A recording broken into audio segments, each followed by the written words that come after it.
York won a major victory Thursday as New York's labor commissioner ordered a $15 an hour minimum wage for about 180,000 fast food workers across New York State. Labor Commissioner Mario Mussolino accepted the recommendations of New York's wage board. New York City fast food workers started their fight for 15 just under 3 years ago. The wage will be phased in, reaching $15 in New York City in 2018 and in the state by 2021. The workers will get raises to a minimum of $10.50 in New York City by the end of December and to $12 by the end of 2016. The Seattle Education Association's strike has completely shut down the city's 100 schools. Jonathan Knapp is president of the Seattle Education Association. He says solidarity and spirit is high among striking teachers, and there's strong community solidarity with the strike. He says numerous issues led teachers to hit the picket lines. Certainly pay. In Washington State, we have not had a cost of living increase for 6 consecutive years. We have not had an increase in our healthcare allocation from the state for 5 years, even though healthcare costs obviously continue to skyrocket. A number of our negotiated pay raises that have been wiped out by furlough days that the state has imposed. Knapp says striking Seattle teachers aren't interested in returning to negotiate with the school district until the district significantly changes its positions. Knapp says teachers sued the state in 2012 over education funding and won the case, but the legislature has not yet acted to fully fund public schools. We have a lawsuit against the state legislature that says that they are not fulfilling their constitutional duty to amply fund public education, and the Supreme Court in the state here has ruled that, in fact, they have not done that and that they are in contempt. The United Steelworkers and ATI are scheduled to meet Friday about the company's lockout of 2,200 workers, but USW President Leo Gerard doesn't expect ATI to offer anything that will end the lockout. No, this is a mediation called by the mediators. They want to see where we are. We have a long history of insisting we'll last one day longer. Gerard cited other battles with companies like the ones at Ravenswood, Goodyear, and CF&I, where the steelworkers lasted one day longer and returned to work with dignity. CF&I in particular. At CF&I, the company owed our members $100 million of back pay when we settled. So we'll see what happens. Workers Independent News is brought to you with support from union-owned and represented Bank of Labor, member FDIC, equal opportunity lender, doing whatever it takes to meet your business lending needs for new construction, remodeling, or building training facilities. Online at bankoflabor.com. You've been listening to WIN, Workers Independent News. For more information, visit laborradio.org. It's time for the Rick Smith Show. I want you to get up now. I want all of you to get up out of your chairs. I want you to get up right now and go to the window, open it, and stick your head out and yell, I'm as mad as hell, and I'm not going to take this anymore. I don't want to abolish government. I simply want to reduce it to the size where I could drag it into the bathroom and drown in the bathtub. You bet I cut the taxes at the top. How dare you? How dare you? Go ahead, make my day. The Rick Smith Show starts now.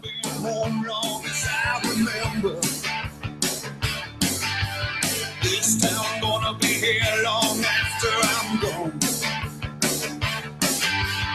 East side, west side, people don't surrender.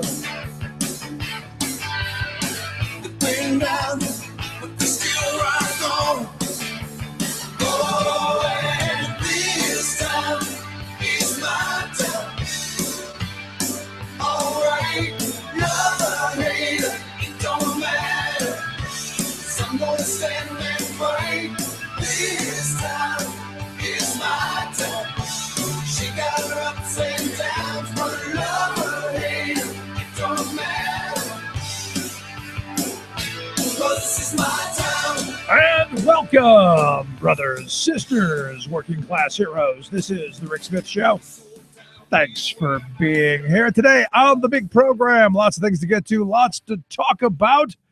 It is September 11th, and it's almost one of those rituals now that we have to talk about where we were, what we were thinking, what we were doing, all of that in kind of, and it's and every person that you run into, the conversation is eerie and depressing. And one of those things that I think ritualistically we feel that we need to have these uncomfortable moments around each other to show that we're thinking about, that we're we're grieving for the lost lives, and for some we're grieving for the lost nation. As I spent today, just going about my day, running into people and talking to people as I normally do, today is one of those weird days that, I think back to my grandparents' generation and the Pearl Harbor of their generation. I don't remember them having, and I actually asked my grandmother if after Pearl Harbor, did they have those on the day talking about where they were, what they were doing. And her thoughts were, no, we just, we didn't, worry about the past. We did what we had to do and we moved forward. And as I watched, some of the coverage today, and maybe you'll agree, maybe you'll disagree with me today, but you see the videos, you see this stuff, and every day it's going to conjure, every time this comes up, it conjures up painful memories for the folks who lost loved ones. And I can't imagine that feeling. I can't imagine that anger. And there's part of me that says, that we go through this ritual to remind us that we have to be still angry at someone, although we're not, 100% sure on who nowadays. Bin Laden, absolutely. But, 15 of the 19 hijackers were Saudis. And we've never pointed the finger really where it belongs, in my view. The people who funded all of this stuff. To me, that's the angering part of a lot of this, and really the loss of our liberties. This whole new phrase, we now live in the post 9/11 world, which means sometimes you got to give up some of your privacy, some of your personal freedom, some of your liberty, because we just want to feel safe. And, that I've read so many pieces where, the authors are saying, well, Bin Laden won. The terrorists won because they've changed the nation. And in a lot of ways, this is true. And in a lot of ways, we have given up freedoms. We have given up our ability to have security in our persons and our papers. And it's one of those things, I thought about today, do I go back into where I was, what I was doing, how immediately I thought we were engaged in a war when the first plane hit, because I had been paying attention to a lot of the geopolitical stuff going on. Yeah, okay, we can talk about that if we have to. For me, it's about healing those who are grieving on this day and reaching out to them to help them, to make sure all of those first responders, all of those people who put their lives on the line, that they're made whole, that they're taken care of. And it took a lot of years. Really, it took way too long to make sure that the folks who were down on that pile, who were searching, hoping to find survivors, that we now find, these years later, dying from all types of weird cancers, and the numbers of people who were there, and the types of cancer. It's just, to me, that opportunity. I choose not to, and I chose not to watch any of the videos. I chose not to allow myself to be taken back into that anger and that real kind of fury, if you will. Now, a lot of the conversations I had today, very, very interesting. A lot of conspiratorial thoughts these years after, only going to get worse. The conspiracy theory is going to, as we continue down the road. In fact, I think I've heard just about all of them now, from Bush and Cheney did it, to Bush and Cheney wanted it, to Bush and Cheney let it happen. I don't buy that. And to be honest, they were inept from the beginning. I don't buy that there was a grand conspiracy by them. Were they planning to go into Iraq well before this happened? Oh yeah. Yeah, that's well documented. But I just don't see that. And this to me, look, do I think Dick Cheney's evil? Yeah, I think he is. I do, honestly. But do I think he's this kind of evil? That's a reach. And this is that demonizing that we do with each other. That we're in our silo and we look at the other person as, they're evil. I'm not going there. But I had those conversations today that, they did it. There's that August 6th presidential daily briefing. And we know what it is. We know that they did it. Because there's a thing that says, bin Laden going to, use airplanes to bomb the U.S. Do I think Bush read it? No, I don't. I think he was on his ranch. He was playing farmer or rancher or whatever it is he was doing, and just not doing his job, just being happy being president and having the title. So I don't know. I'm not buying into that.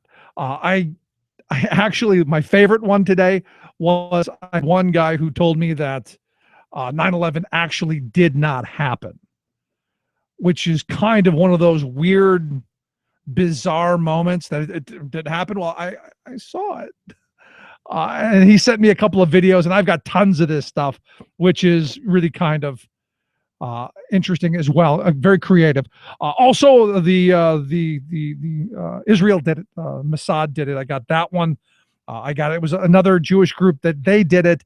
And my favorite, my all-time favorite of them, aliens. It was aliens who, I'm serious. I had someone tell me that they read that it was aliens that justified by weapons fired from space. I think it was religious extremists. I think it was people who had such hatred for us. All of the conspiratorial theories aside, today I want to remember those folks who gave their lives and who lost their lives, and not the other stuff. So if you want to talk about it, 1-888-520-RICK, 1-888-520-7425. Love to hear your thoughts, where you were, what you were doing, and how we move forward. Gonna take a quick break. When we come back, we're gonna talk with Katie McGinty about her run for the U.S. Senate against Pat Toomey. Quick break. Right back. Stick around. You're listening to the Rick Smith Show. We're working people. Come to talk. Red roses too. I see them blue for me and you, and I say to myself, what a wonderful world. Yes, it is all about the children, even after they're born. Rick Smith. I'm Rick Smith, and this is Labor History in 2. Today in Labor History, we pause to remember the events that took place on the morning of September 11th. The year was 2001. Terrorists hijacked planes and intentionally crashed them into the Twin Towers in New York City and the Pentagon in Washington, D.C. Nearly 3,000 people were killed in the attack, including 634 union members. They were members of the fire and police unions that had responded to help those at the scene of the attack.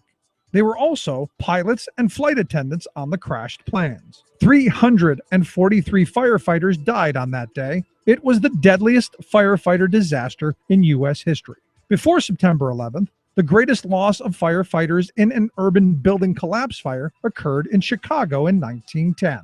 21 firefighters were killed while fighting a fire in the stockyards. 11 years after the September 11th attack, Harold Schattenberger of the International Association of Firefighters recalled their sacrifice. At the World Trade Center and the Pentagon, our members gave everything they had. The best that this union and this nation have to offer was demonstrated in their courageous response. In the aftermath of September 11th, the Firefighters Union worked to improve benefits and protections for their members and their families.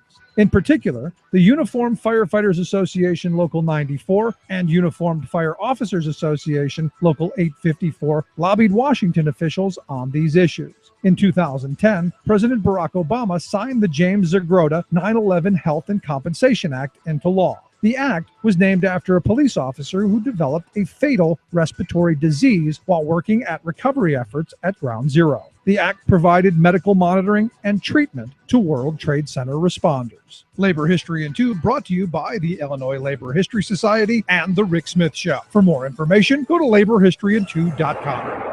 This is the Media Matters Minute. I'm Coleman Lowndes. Fox News hosts have used the controversy surrounding Kentucky clerk Kim Davis to repeatedly hawk the new book from a man considered one of America's most extreme and prominent anti-gay hate group leaders. Tony Perkins is the president of the Family Research Council, an organization that has been labeled a hate group by the Southern Poverty Law Center. Here are just a few examples of Fox hosts promoting his new book. This book is called No Fear. Franklin Graham calls it a masterpiece. What is its message in a nutshell? No fear, real stories of courageous new generation standing for truth. And they're out there, Tony, and you're bringing them to us. And we thank you for sharing the book and all that went on yesterday with us today. Folks, this is a great read, especially for young patriots. With Fox News giving Perkins free airtime to promote his book, the network has become both a political and financial asset to one of the country's most extreme anti-gay hate groups. For more on this and other stories, please visit MediaMatters.org.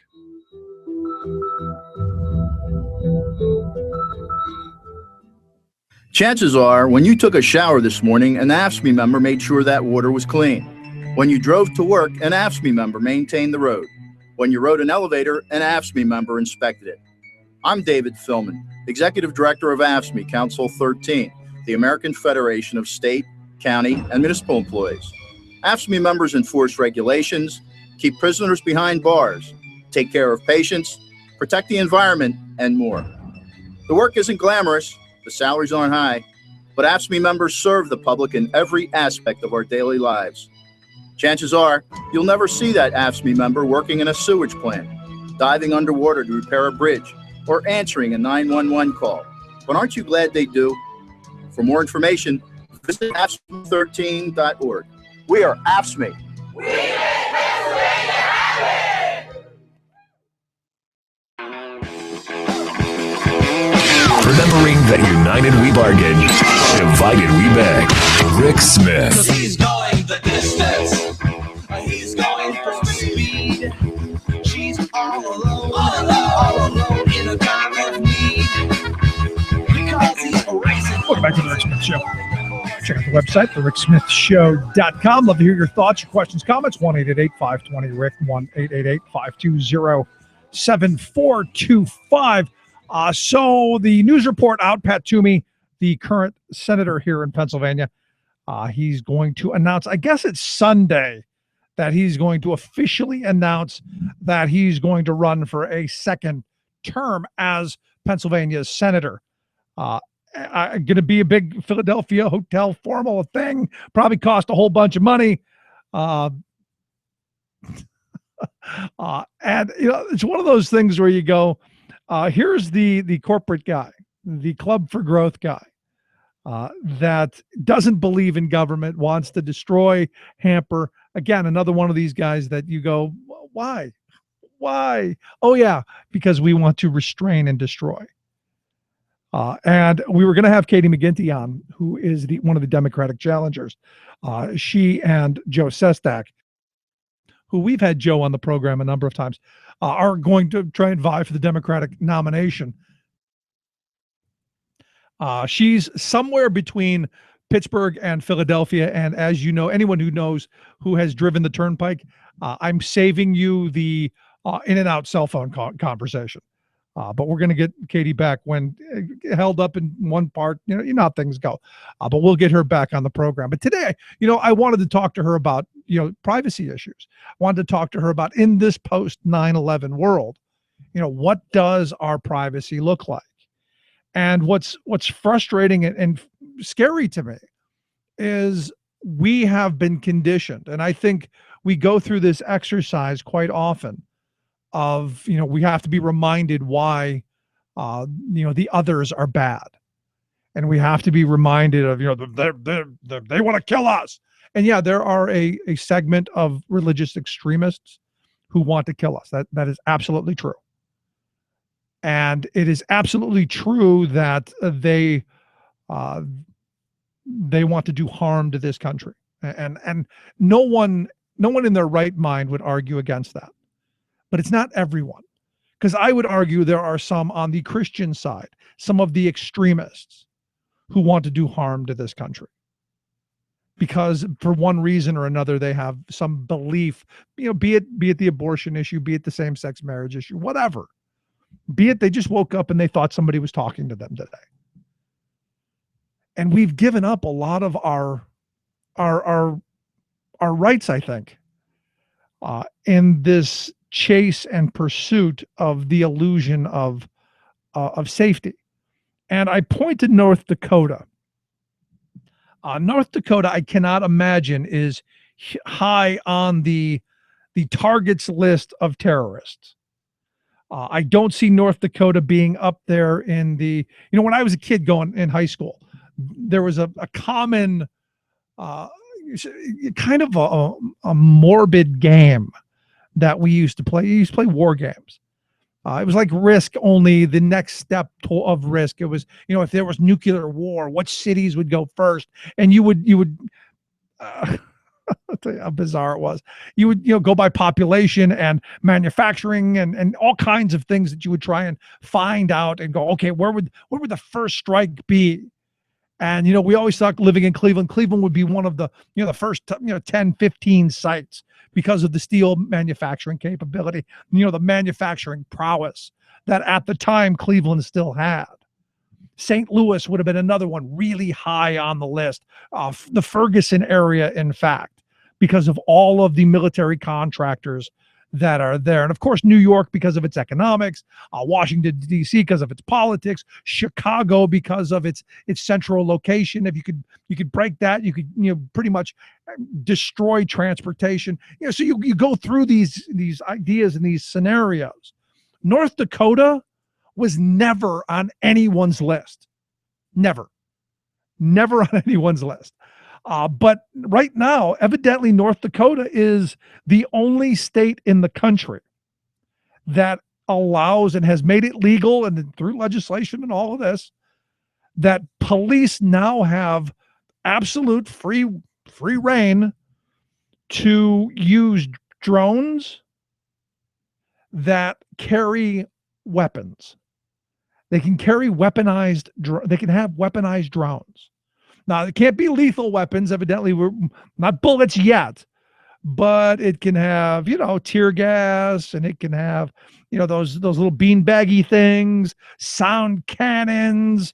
It can have what they call less lethal weapons. Pepper spray, tasers. We can have aerial tasers that the police, like in their little van, can, like a video game, and we just drop down on somebody and tase them. I'm not making this up. I'm not. We talk about how we've militarized our police forces, with the tanks and with the outfits. I mean, most cops that I've seen, like in my neighborhood, they look like they've fallen out of Afghanistan. And, there are those who are saying, well, we need that. We need to fight terrorism. And of course, the drug trade. And eventually you can justify just about anything. And you go down and you look at the Rand Paul, quote from not too long ago, said, yeah, he wants drones to come down and shoot the criminals. This is the world that we're turning towards. Now, evidently, in North Dakota, they've had it. And no one's taken no police department's been able to take them up on it. Because drones are expensive. That is until now. Evidently, a company from California who manufactures the drones have loaned the sheriff's department there in Grand Forks County. They have loaned them a pair of drones that are fully right there. He claims that they're only right now have cameras on them. And this is a guy who also doesn't think he needs to get a warrant to snoop on you. So, the drone can come flying up, looking in your apartment window or whatever, looking for probable cause. Which, you kind of have to be a little afraid of this. Now, this is a guy, the sheriff, Bob Rost, is a guy who believes that he shouldn't have to get a warrant to use them. And if you have nothing to hide, you have nothing to fear. You shouldn't mind that we're watching you. This is what the post 9/11 world has brought us. And it's this kind of stuff that scares me. When the corporations decide, you know what, we want to weaponize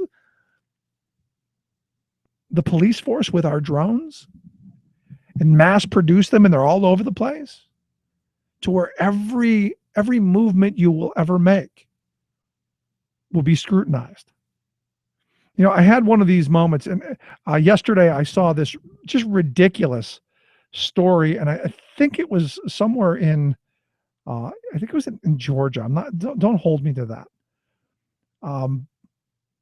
This woman had gotten pulled over by police for doing 51 in a 20-mile-an-hour school zone.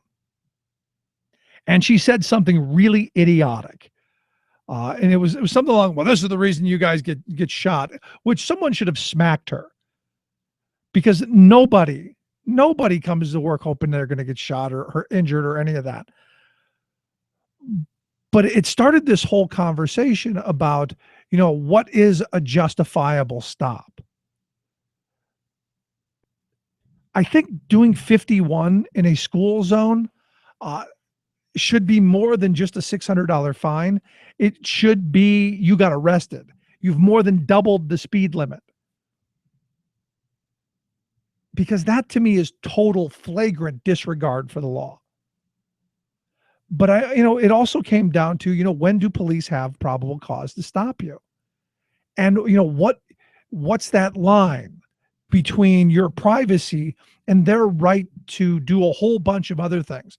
And the person that I was talking to was shocked to find out that in Maryland, for instance, and a number of other states, but I know Maryland for sure, that if you have one of those Christmas tree kind of air freshener things dangling from your rearview mirror, that's probable cause to stop you. Because that's a ticket. They're going to write you a $90 ticket. And in fact, when I had gone to court on a ticket of my own that I won, by the way, the person in front of me had been pulled over for not having it, and the judge said, "You're guilty and pay the fine." This is why courts are so important. This is why who we put into political office so important. I don't think that a Christmas tree air freshener is a reason to pull someone over. I don't think a lot of the reasons that we've given police to use probable cause are really necessary. But it's what we've decided. And as a society, we've got to decide, is this the direction we want to go? And drones, to me, I think this is a pale too far. I think weaponizing the police department and giving them drones like our Air Force is kind of a bit off the path. Just me. Maybe it's just me who thinks that. I'd love to hear your thoughts. 1-888-520-RICK, 1-888-520-7425. Would you mind if the drone was following you? And because, hey, there's that, if you've got nothing to hide, what are you worried about? You have nothing to fear if you have nothing to hide. And, as I thought about this morning, and I've talked about this before on the show, I had a policeman follow me for quite some time, a couple of miles, videotaping everything I did. And in one of the stop signs, I didn't come to an absolute complete stop. I've got a stick shift car. I stopped, the back end stopped, we were stopped, and the wheels did not come to a complete stop.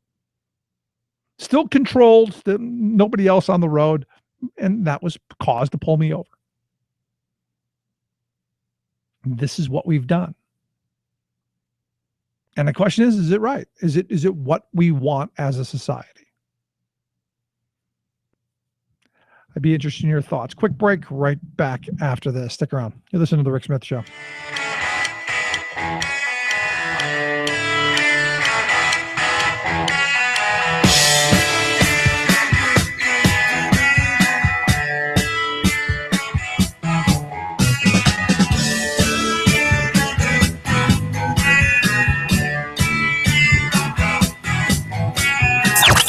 Controversial, thought-provoking, opinionated. Rick Smith. America's government has been bought. A new entry into the 2016 Democratic presidential race. And yes, we've got his position on climate change. This law will limit how often we can drive our own cars. Oil industry's deceptive ad campaign succeeds in California as the state breaks new ground in climate and energy legislation. Plus, energy is my baby. Oil and gas and minerals, those things that God has dumped on this part of the earth for mankind's use. Sarah Palin wants to be energy secretary and then quit. She always quits. All of those stories and more straight ahead from bradblog.com. I'm Brad Friedman. And I'm Desi Doyen. Stand by for 6 minutes of independent green news, politics, analysis, and snarky comment. I think a lot about Department of Energy, and if I were head of that, I'd get rid of it. If you were the head of that, Sarah Palin, I'd want to get rid of it too. This is your Green News Report.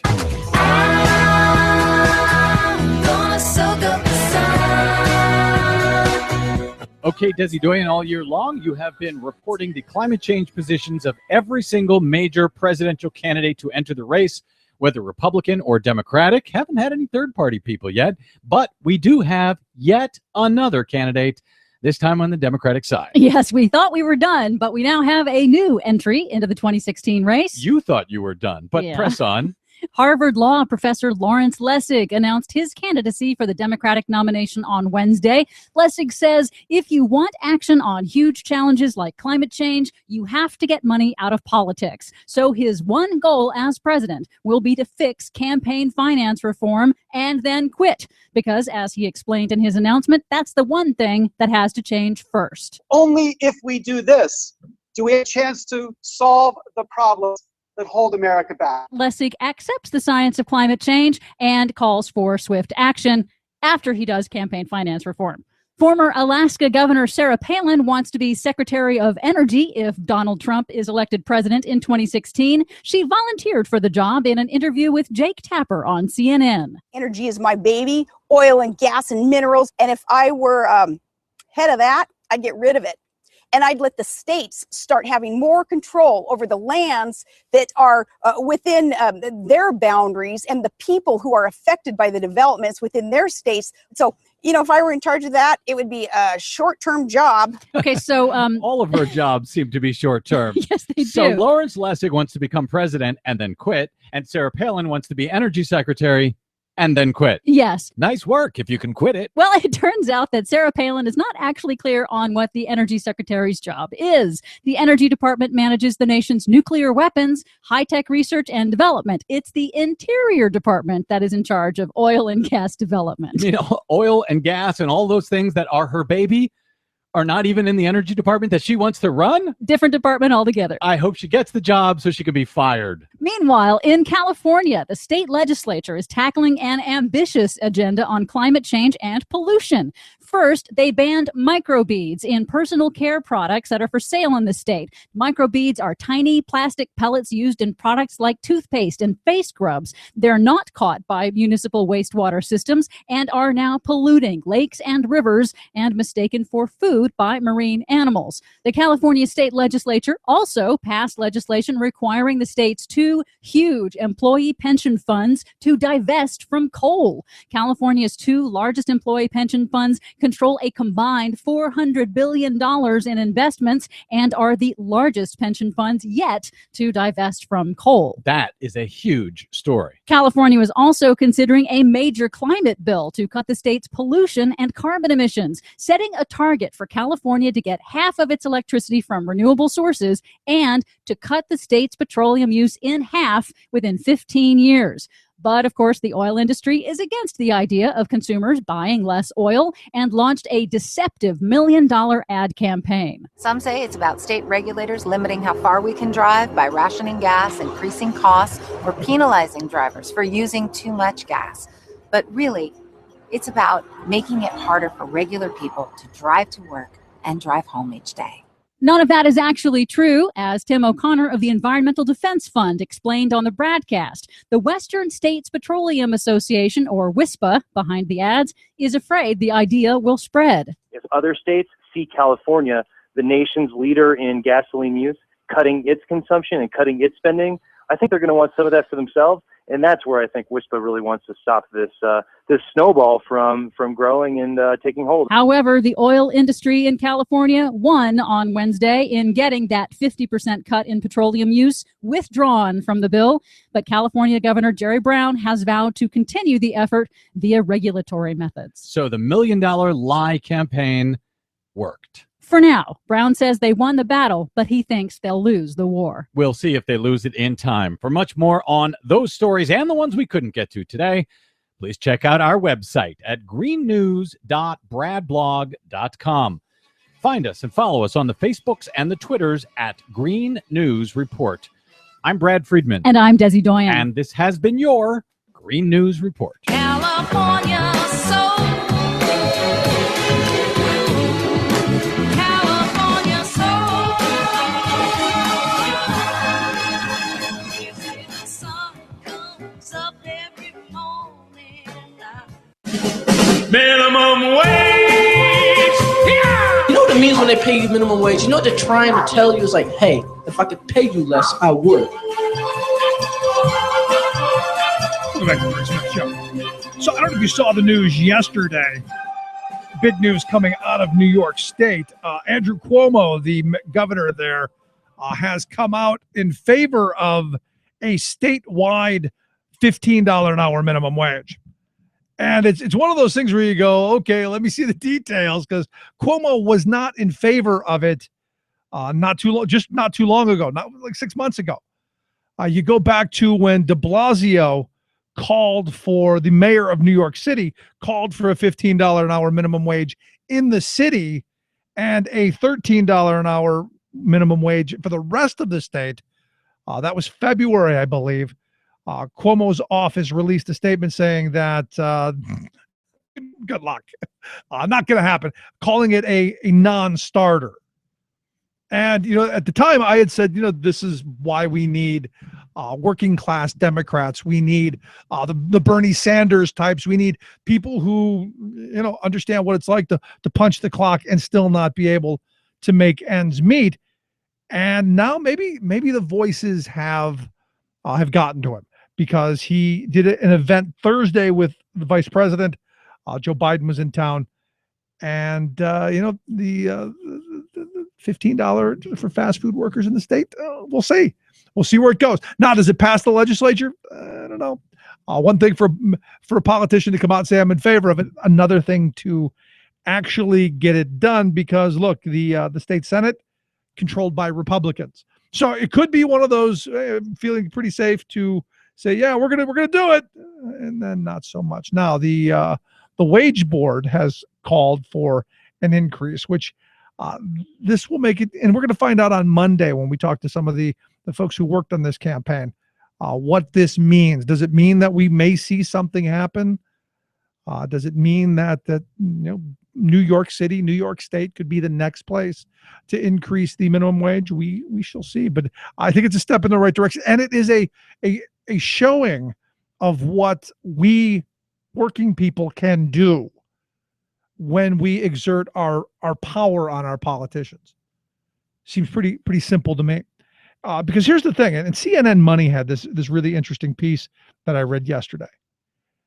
Because I've been saying, most of my friends, we're, and me and everybody I know, basically, we're burnt out. People are just overworked. They're working longer hours for less money. They're struggling to get the ends to come together, and it's not for a lack of trying. But CNN Money had an interesting piece that said, it's really not surprising. They write there is a really simple secret to happiness and greater productivity on the job. And what they wrote is, and this is beautiful, they wrote, first, put in long hours every day.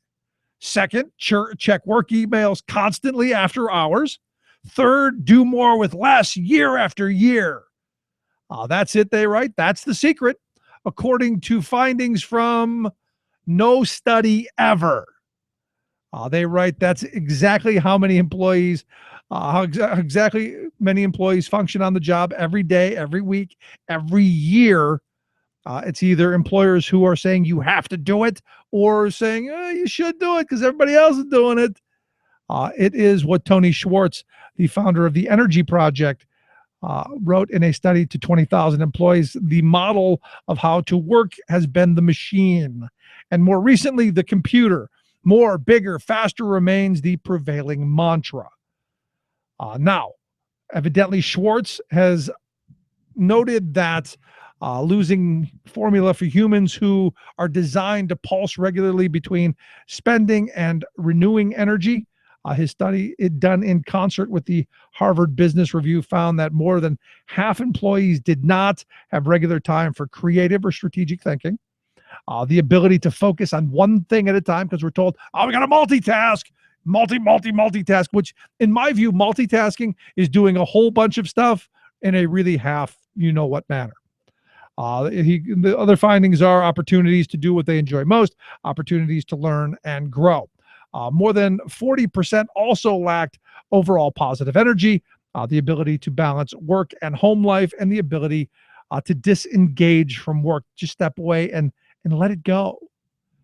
And this is what we've built, and I would argue this is what's happened by not having any say and having an environment where workers are desperate. Because from the Great Recession forward, productivity's gone up, wages down, and that frame, well, at least you have a job. We keep hearing that quite often.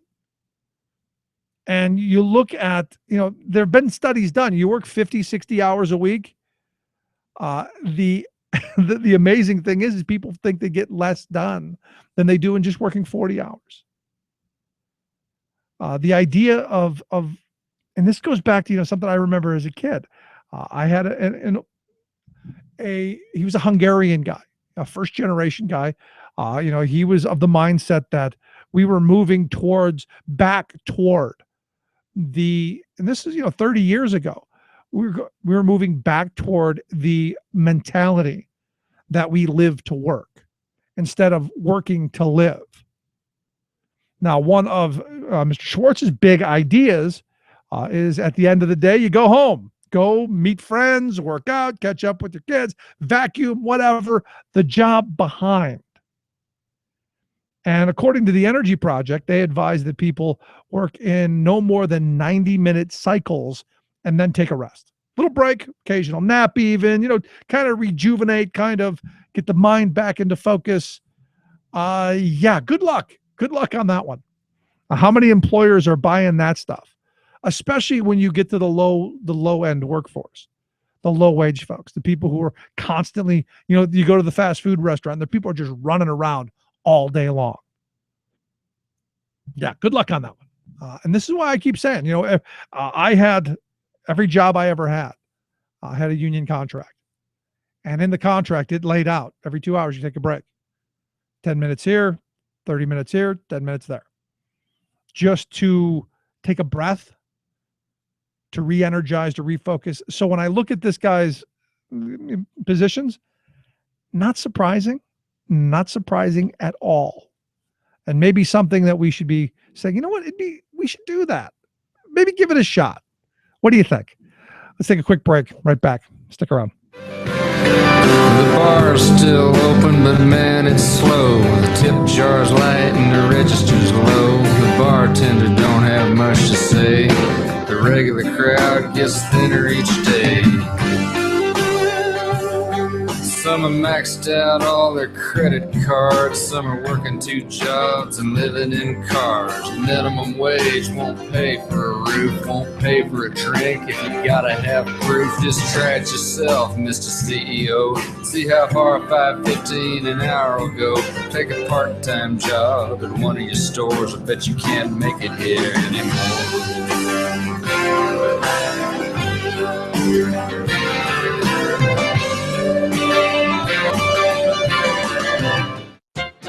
You know your presidential campaign is in a heap of hurt when you need Tom Perkins to defend your, quote, abilities, intellect, and talent. But there Perkins was in the New York Times recently, having bought a full-page ad attesting to the presidential worthiness of Carly Fiorina. one of the gaggle of 17 GOP seekers of the White House. Fiorina is best known for being dumped as CEO of Hewlett-Packard, having driven its stock price into the ditch and having fired 30,000 workers. She had recently been the subject of a Times article about her, quote, not-so-sterling corporate leadership. So she did indeed need an emergency buff-up on her image. But by Tom Perkins? That's like asking Donnie Trump to redo your hair. Perkins, a billionaire venture capital huckster, was an unknown until he burst upon the American public early last year with a loud, self-pitying whine. In a letter to the Wall Street Journal, poor Tom wailed about, quote, a rising tide of hatred of the successful 1%. Moving from merely crotchety to paranoid nuttiness, Perkins blathered that the, quote, war on the American 1% is like Nazi Germany's war on its 1%, namely its Jews. He was, of course, roundly ridiculed for wailing that billionaires like him are victims, and he was widely denounced for comparing criticism of the wealthy to the unspeakable horrors of the Holocaust. But even public humiliation couldn't cure his malignant narcissism, so he was soon back in the news with, quote, the Tom Perkins system to relieve the plight of the put-upon rich. Voting, he explained, should be like owning stock in a corporation, with rich taxpayers getting more votes. You pay $1 million in taxes, you get 1 million votes, says Tom. This is Jim Hightower saying, why would Carly Fiorina want a public testimonial to her competence from a wacko plutocrat like Perkins? Hightower's commentaries are brought to you by the Hightower Lowdown, the monthly newsletter with Hightower's populist take on what the powers that be are up to. Find out more at hightowerlowdown.org. From United Nations headquarters in New York, this is Your World in 2 Minutes. I'm your host, Luke Vargas, with the Talk Radio News Service. The flag of Palestine will soon be flying at UN headquarters in New York, despite the fact that Palestine is not formally recognized as an independent state. A vote by the UN General Assembly on Thursday paved the way for that, with 119 countries voting to allow so-called observer states to hoist their colors at the diplomatic complex. The rule change also permits the Holy See, or Vatican, to do the same, though it was Palestine, not the Vatican, that pushed for the UN vote. In recent weeks, the Vatican had actually asked Palestine to drop any mention of it in the resolution, seeking to avoid any conflict. Palestine's UN ambassador hailed the outcome of the vote, while Israeli Ambassador Ron Prosor, not surprisingly, did not. As the summer began to wind down and this session was drawing to a close, the Palestinians surprised member states with a resolution proposing to change a rule which has been in existence since the UN was founded. Did they circulate a zero draft of the resolution? Perhaps they just forgot. Did they invite member states to any informal consultation? I guess they couldn't be bothered. Did they negotiate the language of the resolution with member states? Of course not. They knew that most member states would sign on the dotted line no matter what it said. 45 countries abstained from the General Assembly vote, while just 8, among them the United States, Israel, Australia, and Canada, voted against the resolution. Palestinian President Mahmoud Abbas will visit the UN on September 30th, where he's expected to raise the flag himself. For more global news headlines, visit talkradionews.com. Would you dive 14 feet deep in the Susquehanna to keep a bridge safe? Would you spend night after night with prisoners to keep your community safe? Would you spend Christmas Eve plowing snow to keep roads safe? AFSCME members do. Men and women who choose to serve in public service. Mine inspectors, 911 dispatchers, healthcare workers, parole agents. You may not think about them, but no, they're all thinking about you. This message brought to you by AFSCME Council 13. Your proud defender of the working class majority, Rick Smith. Shuffle. Hear the money rustle. Watch the greenbacks tumble. Welcome back to the Rick Smith Show. Check out the website, ricksmithshow.com. Got an email the other day. Says I can't eat Oreos now. Turns out that, and this is one of those things, when did this happen?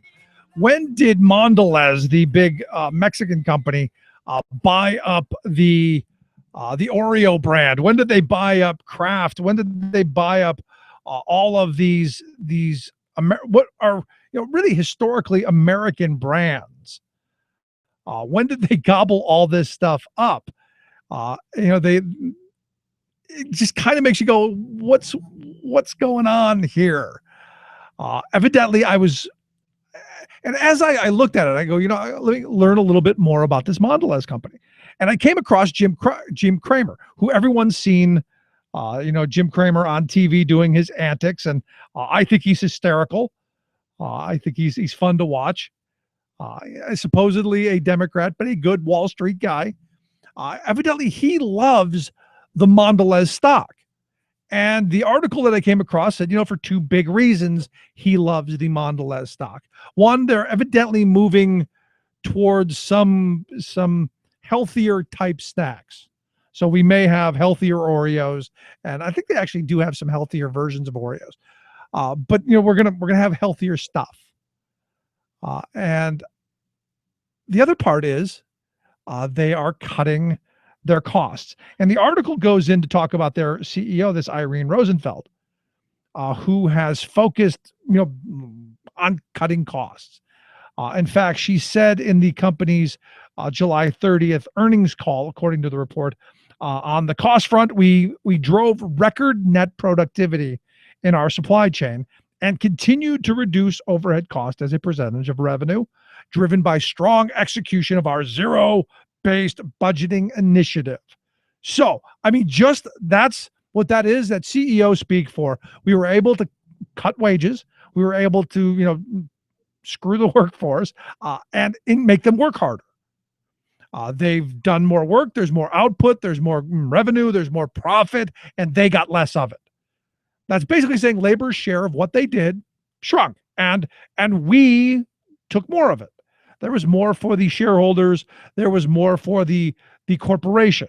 Now, understand, the corporation, and this is one of those things that you kind of have to love. The corporation, the board of directors, just, I guess, within the last couple of months, approved another $6 billion to repurchase their stock. In fact, it's going to jump it up from 7.7 up to 13.7 in this stock buyback plan, which, the investors love because it means the stock price is going to go up. The CEO loves because it means, more money in my pocket because, hey, the stock price is up. It means screw job for workers, though. And you go, well, Rick, how do you know that? Well, back at the beginning of July, we had talked about Mondelez shutting down the historic Philadelphia manufacturing plant. They made Ritz crackers, if I remember right. And we were told, nope, can't buy any more Ritz crackers because Ritz crackers are now going to Mexico. Originally, the thought was that they were going to move it to other plants that are maybe a little more modern in New Jersey and in Virginia. That's not evidently the case. They decided, I guess, to move it to a fairly automated government subsidized U.S. government subsidized facility in Monterrey, Mexico. So they can, bring all of the Oreos, the Ritz crackers, the Cadbury eggs, the Trident gum, a lot of this stuff back to the U.S., which no longer being produced at the plant there in Philadelphia, just off of Byberry there, where I've been 1,000 times. At the end of July, Mondelez, let go of, I guess 300, 400, 500 workers there in Chicago. In fact, I've seen reports up to 1,000 workers in Chicago they let go because they're moving that production, which again, it's the Oreos, it's the Chips Ahoy, it's the Nutter Butters, Honey Made crackers, it's the premium Ritz wheat thins, it's all those things. Moving that to Salinas, Mexico. And you got to go, well, why'd they do that? Well, I don't think that they're making the $18, $20 an hour that the workers in these places are making. They're making, a fraction of that. And where does that difference go? where does that money go? Well, it goes into the hands of the shareholders. And this is one of those things where you look at our trade policies, you look at what we've done in this country to give these corporations, to give these CEOs like Irene Rosenfeld, the ability to just destroy communities. And our trade policies that go, it's okay. Yeah, go out over to Mexico, ship it back in here, no problem. No problem at all. Tell me there's not something wrong with that. The mass conglomeration of things that, people go, I like those products. You remember a couple years ago when Hershey did it? They moved 1,500 jobs to Mexico. You're arguing that, well, we're only doing it to feed domestic consumption. Now, understand, I am not against the Hershey's, the Mondelez's, these companies setting up shop in other countries. I'm not. As long as it's domestic consumption, you produce what you need in those countries. I understand shipping costs are expensive. You want to be focused so the workers there can support their products. I get that. All in favor of that. Where I have this problem is we're shutting down and kicking workers out of factories that have been in communities for generation and are making profit. Did I mention that this is a company, a $35 billion yearly sales company, $35 billion, and they make nice profit. But it goes back to that, how much is enough? How much profit is enough? And you look at the CEO of Caterpillar's statement, it's never enough. It's never going to be enough. Because and this is where this global competition is really killing American workers. All across the spectrum, because understand, once you lose those 1,000 jobs in Chicago and those 600 jobs in Philadelphia and eventually in New Jersey or Virginia or wherever, as you lose those jobs that were paying, $16, $18, $20 an hour with healthcare, with some measure of a pension, jobs that people could afford to support themselves and a family on, what returns? What is here? What stays? It's the service sector jobs then. And now throwing all of those folks into that pool, you have a massive surplus of people who can't afford to make ends meet on the jobs that are there. At some point, the hope is we wake up from this. At some point, we say enough is enough, and these bad trade deals and all of this stuff that we get forced on us. And at the end of it, and I told my wife this, I said, we're no longer buying Nabisco products. We're no longer buying those things.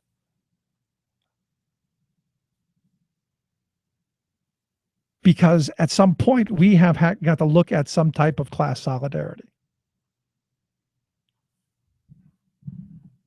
These companies, understand, they have no allegiance to countries. It's all about the bottom line. It's all about how much they can put into their pockets and take out of yours. And I always think back to the Lear plant in Carlisle when it was closing, and before we knew it was closing. And the company wanted an $8 an hour concession from their workers. And one of the small business owners in town said, well, they should be forced on it because they make too much money. And I said, that's your money, though. 6 months later, he was out of business. We're all in this together, folks. That's simple. Quick break, right back. It's still not enough. They should have took into account that we never give up. We'll be here one day longer. One day longer. The people's voice is stronger. We work hard for our money. We work hard for respect. Keep fighting for these rights for generations. It's next. One day longer. One day longer. Your working class radio experience, where hard work, common sense, and rational thoughts are a reality. The Rick Smith Show.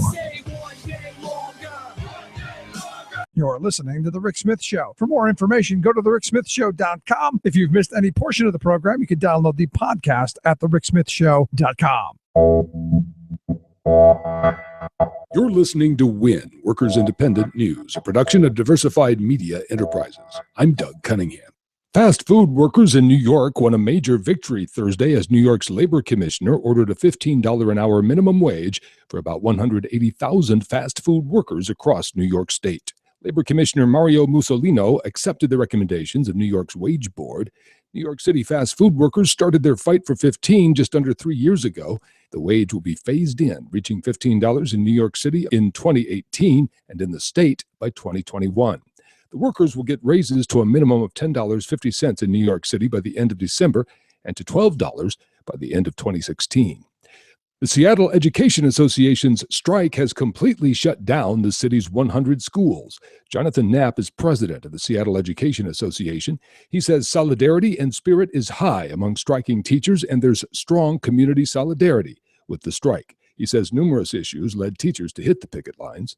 Certainly pay. In Washington State, we have not had a cost of living increase for 6 consecutive years. We have not had an increase in our healthcare allocation from the state for 5 years, even though healthcare costs obviously continue to skyrocket. A number of our negotiated pay raises that have been wiped out by furlough days that the state has imposed. Knapp says striking Seattle teachers aren't interested in returning to negotiate with the school district until the district significantly changes its positions. Knapp says teachers sued the state in 2012 over education funding and won the case, but the legislature has not yet acted to fully fund public schools. We have a lawsuit against the state legislature that says that they are not fulfilling their constitutional duty to amply fund public education, and the Supreme Court in the state here has ruled that, in fact, they have not done that and that they are in contempt. The United Steelworkers and ATI are scheduled to meet Friday about the company's lockout of 2,200 workers, but USW President Leo Gerard doesn't expect ATI to offer anything that will end the lockout. No, this is a mediation called by the mediators. They want to see where we are. We have a long history of insisting we'll last one day longer. Gerard cited other battles with companies like the ones at Ravenswood, Goodyear, and CF&I, where the steelworkers lasted one day longer and returned to work with dignity. CF&I in particular. At CF&I, the company owed our members $100 million of back pay when we settled. So we'll see what happens. Workers Independent News is brought to you with support from union-owned and represented Bank of Labor, member FDIC, equal opportunity lender, doing whatever it takes to meet your business lending needs for new construction, remodeling, or building training facilities. Online at bankoflabor.com. You've been listening to WIN, Workers Independent News. For more information, visit laborradio.org. You're listening for the things. Standing tall against a multinational corporate agenda. The Rick Smith Show. All the things you want are real. You have you to complete, and there is no deal. Welcome back to the Rick Smith Show. Check out the website, thericksmithshow.com. So in looking, in Pittsburgh, where ATI has locked out their workforce and called for on Craigslist and newspaper ads across the Commonwealth and really the tri-state area for scabs to come in. I thought it was an interesting moment in time because immediately the quote always attributed to Jack London by us labor folk is he writes, after God had finished with the rattlesnake, the toad, the vampire, he had some awful substance left with which he made a scab. A scab is a two-legged animal with a corkscrew soul and a waterlogged brain, a combination backbone of jelly and glue. Where others have hearts, he carries a tumor of rotten principles. A scab comes down the street, men turn their back, and the angels weep in heaven, and the devil shuts the gates of hell to keep him out. Always one of those quotes attributed to Jack London. I thought it'd be a great opportunity to talk about a new book, Jack London, A Writer's Fight for a Better America, written by Cecelia Tichi. Cecelia, thanks for taking time for us. Well, Rick, glad to be here, and really on the side of labor and work. I'm a union gal myself from the past. Owens, Illinois, the glass bottle blowers of America, and what a great job that was back in the 60s. Yeah, back when we used to make things in this country. Amen. And you asked about that quote. That is one heck of a quote, and in all of Jack London's 50 books. I can't recall exactly coming upon that quote. However, his view of scabs comes clearly into his scenes of strike violence, strike discord, and the way that the companies would bring in, including black workers from the South in the Jim Crow days, hoping to sort of break a strike with these pretty much innocent African Americans who thought they were being brought up for reasonable jobs at reasonable pay. Unknown to them, they're being used as tools in a labor war. So Jack London had very clear feelings about scabs, and even never mind the Southern migrants from the Jim Crow days, from anyone who understood the wage capital wars, the wage slavery, and who would get into this war on the side of management and capital. He had no sympathy for scabs. And one of the reasons he's one of those people that I look up to as a writer of his time, because, you know, the interesting story about him is here's a guy who could claim that Horatio Alger vision that we like to believe about our country. Very poor, was a child worker, child laborer, and rose to pretty good wealth. He could easily say that he was one of those people who, through intestinal fortitude, pulled himself up from his bootstraps, but he really wasn't that guy, was he? Absolutely not. You know, people said to him, London, when you make some money, you're going to get over this socialist business that you keep harping on, and you'll join us. Never. He never forgot where he'd come from and who was still there where he had been. And he thought of the Horatio Alger myth as just that, a myth. It served employers who could cynically use it, promising to bring a young worker at the bottom up to the top. And London had that personal experience. He was promised by an exec in an electric company that if he would start at the bottom, sure, he had a bright future. So London was set shoveling mountains of coal into a fiery furnace for an electric company boiler. He shoveled and he shoveled. His wrists sprained, they swelled, they throbbed. He strapped leather around his wrists and kept shoveling, always keeping faith that this was his launch, his start at the bottom. And then he learned that he was being paid less than two other workers who formerly had that job. It shattered the myth of Horatio Alger for him, and forever after, he knew that those novels were cynical efforts by the part of management to manipulate young workers all over the country. And I would say if London had not quit that job, he would have been permanently disabled. And of course, there was no medical help for him. He just had to deal with his wrist himself. Yeah, I mean, there was no OSHA, there was no workers' compensation, there was none of that stuff. There was liberty of contract. There was, if you're desperate enough to work in those conditions, then you're desperate enough to work in those conditions, and you have no recourse. Exactly so. And he called himself, Jack London did, a work beast, a work beast. Now, it occurs to me that nowadays we have this phrase, task rabbit. People trying to cobble together, enough to make the rent, get some food on the table. And I thought, I see, from work beast to task rabbit, we've gone from beast to bunny, but we've come back to something like the same thing that was besetting America a century ago. And I would say as well, to reread Jack London, and with that key that he saw himself as a work beast, if we go into The Call of the Wild and we look at the condition of those sled dogs trapped in their leather harness, lashed by their boss mercilessly, underfed, maltreated, and if one of them is completely worn out from overwork, and the quote is, it's got rid of. So London was really writing about the conditions of industrial workers and hoping that the more well-off readers would make and have some empathy and activate their energies to do something about these deplorable conditions. So he was speaking both to the peers of his working class days, but also to the more well-off middle class, and that they better get their behinds in gear and do something to help their fellow people, workers all, fellow citizens who deserve a better break. Right. But at the end of it, that benevolence doesn't come unless it's demanded. And you look at the labor movement of the post FDR years, where people said, we're not going to rely on benevolence. We're not going to rely on your guilt. We demand things, which is why I think London and a number of others, Upton Sinclair and a number of other folks, Steinbeck and the rest of them, are worth reading now, because this is where we're heading back to, isn't it? Absolutely. And I think that's why we need to reread.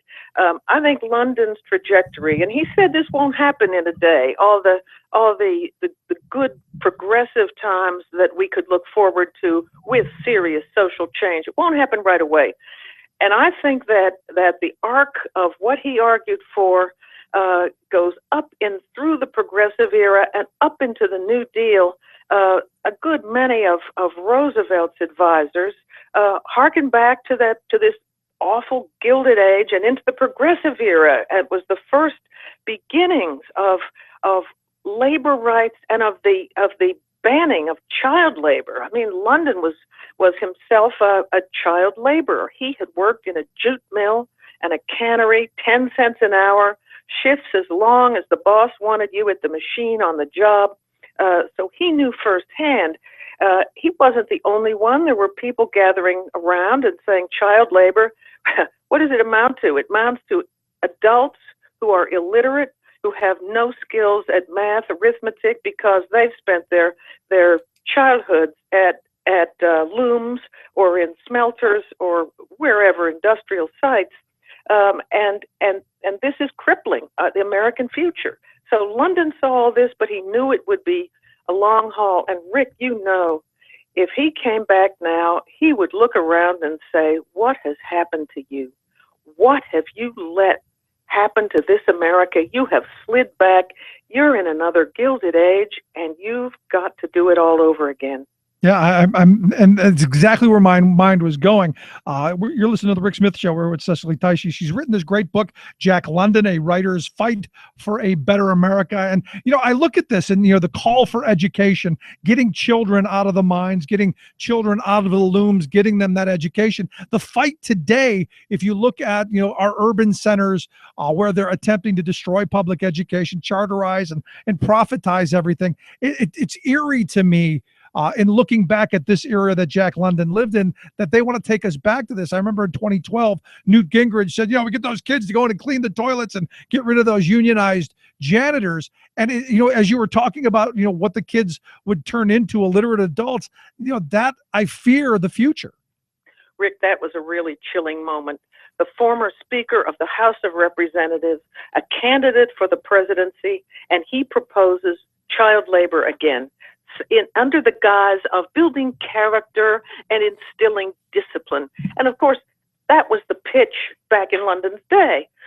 Not for the well-off. Those sent their children to schools, private, some public. Both boys and girls wouldn't dream of sending their kids into janitorial work. Nonetheless, believing that the children of the less well-off, and certainly the children of immigrants, they would learn discipline, and they would be better people ethically and morally if they spent their childhoods at these machines or janitorial work, whatever. London gave public lectures. He gave one at Yale to the sons of the great capitalists. But in the Wolsey Hall, big hall, 2,000 people. This was 1906, January. And immigrant workers they knew about him. They came too. It was 10 cents an admission. He challenged this way. He said, "Why in this country of such abundance are there 80,000 children working out their lives in textile mills? Will the great capitalist answer that?" The great capitalist cannot answer that. There is no answer from the great capitalist. He felt these tycoons had developed an industrial world that should be to the benefit of all mankind, but they had miserably, and he said ignobly and horribly mismanaged the very world they had created. And that's when the more left-leaning socialists needed to step in and rearrange for a material, decent life for everybody. And I would argue in this day and age where we see so much of the productivity gains going to the very top and people working harder and longer for less and less, that call is the same today. But during his time, and he was a young man when he died, I think only 40 years old, Yes. right? Mhm. That's right, 40 years old. I mean, it's a very sad situation. He had taken a sailboat into the South Seas with his wife and a small crew, and they all got sick. They got malaria, they had other fevers, and they had these open sores. They're called Solomon sores, like the Solomon Islands. They're viral, and the only medicine at the time that would treat them was called corrosive sublimate. Like so many medicines back then, it was found to contain what we now know were toxic metals. It had mercury in it, and London slathered it on his arms, on his legs.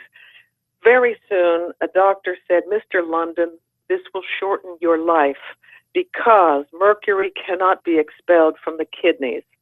So London's health steadily failed. He worked, he still was writing, he still was speaking to the last, as his wife said, the last breath of your body. You are a teacher, Jack. But on November 22nd, 1916, he couldn't, his stamina gave out and he passed away. It's very sad, but in his 40 years, he did more than most people do in a lifetime, even of progressive hard work.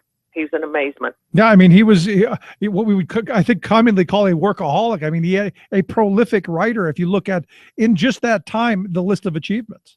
Oh my gosh, Rick, 50 books, hundreds of short stories. Now, some of the books were collections of the stories, to be sure, but together with essays, and then all his speaking engagements too. I mean, he said he'd rather be a comet than a dust ball. And he was determined. He wanted to write. His goal was 1,000 words a day. And when he no longer had to toil away at the jute mill or the cannery, he confessed, "I am working to get away from work." But the habits of steady and even high energy work were his habits. He wrote whether he was on a sailboat, if he was the hosted by someone on an estate, as in Hawaii, he would take time, ask his host or hostess for a quiet corner. He'd open up his notepads and get out his pens, and off he would go. What an imagination. Yeah, I mean, and really a very prolific writer. Let me ask you a last line of questioning. Again, the book is titled Jack London, A Writer's Fight for a Better America. We've got a link at thericksmithshow.com of how you can pick up Cecilia's book. Last line of questioning, though, I'm sure the baiting happened. The socialist, I've read he was an atheist, so it was another point of attack. And I look at today, anyone who talks about the betterment of a toiling class, the betterment of workers, be it minimum wage, maximum hour laws, whatever, they're always pinned into communist, socialist, always the labels to diminish their voice and to really almost dehumanize them. I'm sure he went through the same thing. He did go through the same thing, and I'd add another term in there, protester. We hear that all the time. Protesters gathered, as if these are not citizens with viable, legitimate concerns to express. London did go through much of the same thing. As he pointed out, the newspaper chains were owned by the great capitalists. The advertisements were sponsored by these businesses, trusts, monopolies, and his wife, Charmian, remarked that whenever Jack London was proclaimed a socialist, his sales dipped.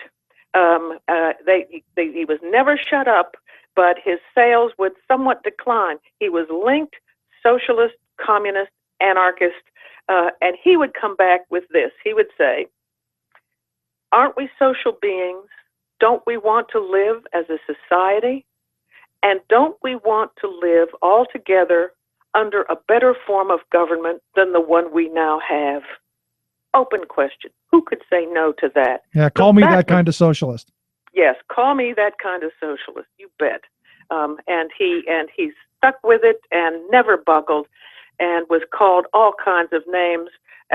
One newspaper magnate sneered, "No one ever made so much money sympathizing with the poor as Jack London." But he did sympathize, and he energized. And one of those people who didn't forget where he came from, even in his short 40 years. Again, the book, Jack London, A Writer's Fight for a Better America, highly suggested, written by Cecelia Tichi. We've got a link at thericksmithshow.com on how you can get it. And I suggest that you do. Cecelia, it was really a pleasure talking with you. Thank you so much. Rick, great to talk to you. You have a good time. Great day. Let's take a quick break. Right back with your thoughts. 1-888-520-RICK, 1-888-520-7425. This is The Rick Smith Show. 10% of people own 90% of the wealth. Where do you fit in? Take a look at yourself. 10% of the people own 90% of the wealth. Where smart policy and sound investment matters. The Rick Smith Show. I'm Rick Smith, and this is Labor History in 2. Today in Labor History, we pause to remember the events that took place on the morning of September 11th. The year was 2001. Terrorists hijacked planes and intentionally crashed them into the Twin Towers in New York City and the Pentagon in Washington, D.C. Nearly 3,000 people were killed in the attack, including 634 union members. They were members of the fire and police unions that had responded to help those at the scene of the attack. They were also pilots and flight attendants on the crashed planes. 343 firefighters died on that day. It was the deadliest firefighter disaster in U.S. history. Before September 11th, the greatest loss of firefighters in an urban building collapse fire occurred in Chicago in 1910. 21 firefighters were killed while fighting a fire in the stockyards. 11 years after the September 11th attack, Harold Schattenberger of the International Association of Firefighters recalled their sacrifice. At the World Trade Center and the Pentagon, our members gave everything they had. The best that this union and this nation have to offer was demonstrated in their courageous response. In the aftermath of September 11th, the Firefighters Union worked to improve benefits and protections for their members and their families. In particular, the Uniformed Firefighters Association Local 94 and Uniformed Fire Officers Association Local 854 lobbied Washington officials on these issues. In 2010, President Barack Obama signed the James Zagroda 9/11 Health and Compensation Act into law. The act was named after a police officer who developed a fatal respiratory disease while working at recovery efforts at Ground Zero. The act provided medical monitoring and treatment to World Trade Center responders. Labor History in 2 brought to you by the Illinois Labor History Society and The Rick Smith Show. For more information, go to laborhistoryin2.com. Tales of American Political History with Clinton Porter Hackney. We've talked about how states compete and how Nevada made it easy to get a divorce, hoping to lure unhappy couples. But they wanted them to stay.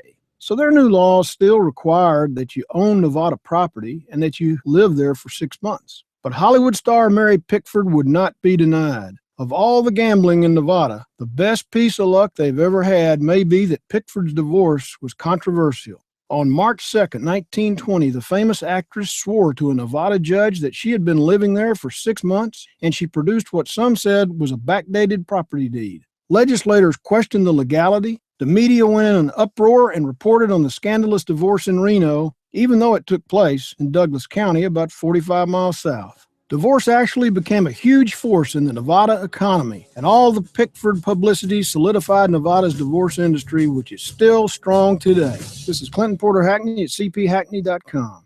Chances are, when you took a shower this morning, an AFSCME member made sure that water was clean. When you drove to work, an AFSCME member maintained the road. When you rode an elevator, an AFSCME member inspected it. I'm David Philman, Executive Director of AFSCME Council 13, the American Federation of State, county, and municipal employees. AFSCME members enforce regulations, keep prisoners behind bars, take care of patients, protect the environment, and more. The work isn't glamorous, the salaries aren't high, but AFSCME members serve the public in every aspect of our daily lives. Chances are, you'll never see that AFSCME member working in a sewage plant, diving underwater to repair a bridge, or answering a 911 call. But aren't you glad they do? For more information, visit AFSCME13.org. We are AFSCME.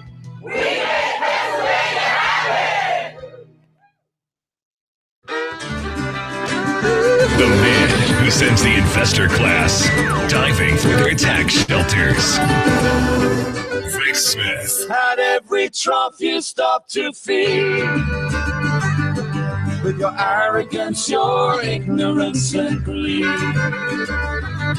Now here come the cuts and redundancy. Through the absolute indifference, the avarice, incompetence, your arrogance, your ignorance, your greed. Really very interesting conversation with Cecelia Tichi and her book, Jack London, A Writer's Fight for a Better America. Again, we've got a link at thericksmithshow.com, how you can pick that up. And look, I think she made the most glaring point, which is nothing's given. There's no benevolency. There's you have to fight for things. I think showing the fact that Jack London was writing for middle class consumption because those are the people who had the money, but also telling the story of the working person so that they might at some point identify is how I remember learning about Jack London. And I think right now is a time where maybe we need to go back and maybe read some of those novels from the past to remind us of where we've come from. And also that frame that nothing was given. I mean, that's the part. There was no benevolency. You were, as in the story of the sled dogs, whipped, to do the job more, less food, less rest, less all of those things. And when you couldn't keep up, left off to the side to be done away with, while the wealth being concentrated into the hands of fewer and fewer. And, for me, I keep asking the question, why do we fall for it? That Horatio Alger vision that they keep, pumping at us, that if you work hard, you play by the rules, you get ahead. Not so much. And, I look at the latest Jeb exclamation point proposal the other day. And I laid out, his new desperation Hail Mary tax plan, which is, to go to 3 tax rates, lowering the very wealthy's tax rate considerably, down from 39.5% down to 28%. But don't worry about the carried interest or any of that stuff. Jeb's found a lot of ways to get around that. But the Center on Budget and Policy Priorities did a little mock-up of what Jeb's plan would do if the tax cuts were to go through. And, they said by 2019, if Jeb Bush's plan were to be put into place, it would grow the national debt by almost $3.5 trillion. And you go back to W. Bush's era, it was the same thing. There were economists saying you can't do the massive tax handouts to the wealthy. You can't do it. It's going to grow the deficit. And guess what happened? We grew the deficit enormously. In fact, the Center for Budget and Policy Priorities, they did a mock-up of where our debt would be and where we would be going. And you look at the factors that are really driving our national debt. The massive tax cuts that Bush put into place in 2001, and then again, I guess it was 2003, right? The wars in Iraq and Afghanistan, the debt that we have already because we have to service that. Of course, the economic downturn was a small part of it. The TARP money that we bailed out Wall Street with, and of course, Freddie and Fannie and all of that, a small part of it. But the largest part of the debt that we have is the Bush tax cuts. And now Jeb, exclamation point, he wants to double down on little brother's bad idea and make it that much worse. And at some point, don't we have to go, wait a second? These massive tax handouts to the 1% have got to stop. It didn't come to us. Okay, yeah, we got a $300 check and a $500 check. Oh, we got a couple of bucks. Compare that to the hundreds of thousands and millions of dollars that went upward. I'm telling you, bad. And it makes me wonder why we keep falling for the same failed ideology and the same bad ideas and the same supply side voodoo Reaganomics. Just makes you wonder. Quick break. When we come back and talk a little bit about trade, going to talk a little bit about the Donald. Oh, so much. Quick break. Right back.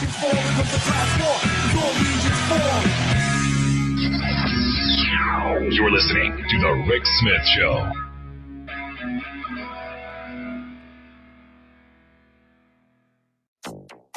America's government has been bought. A new entry into the 2016 Democratic presidential race. And yes, we've got his position on climate change. This law will limit how often we can drive our own cars. Oil industry's deceptive ad campaign succeeds in California as the state breaks new ground in climate and energy legislation.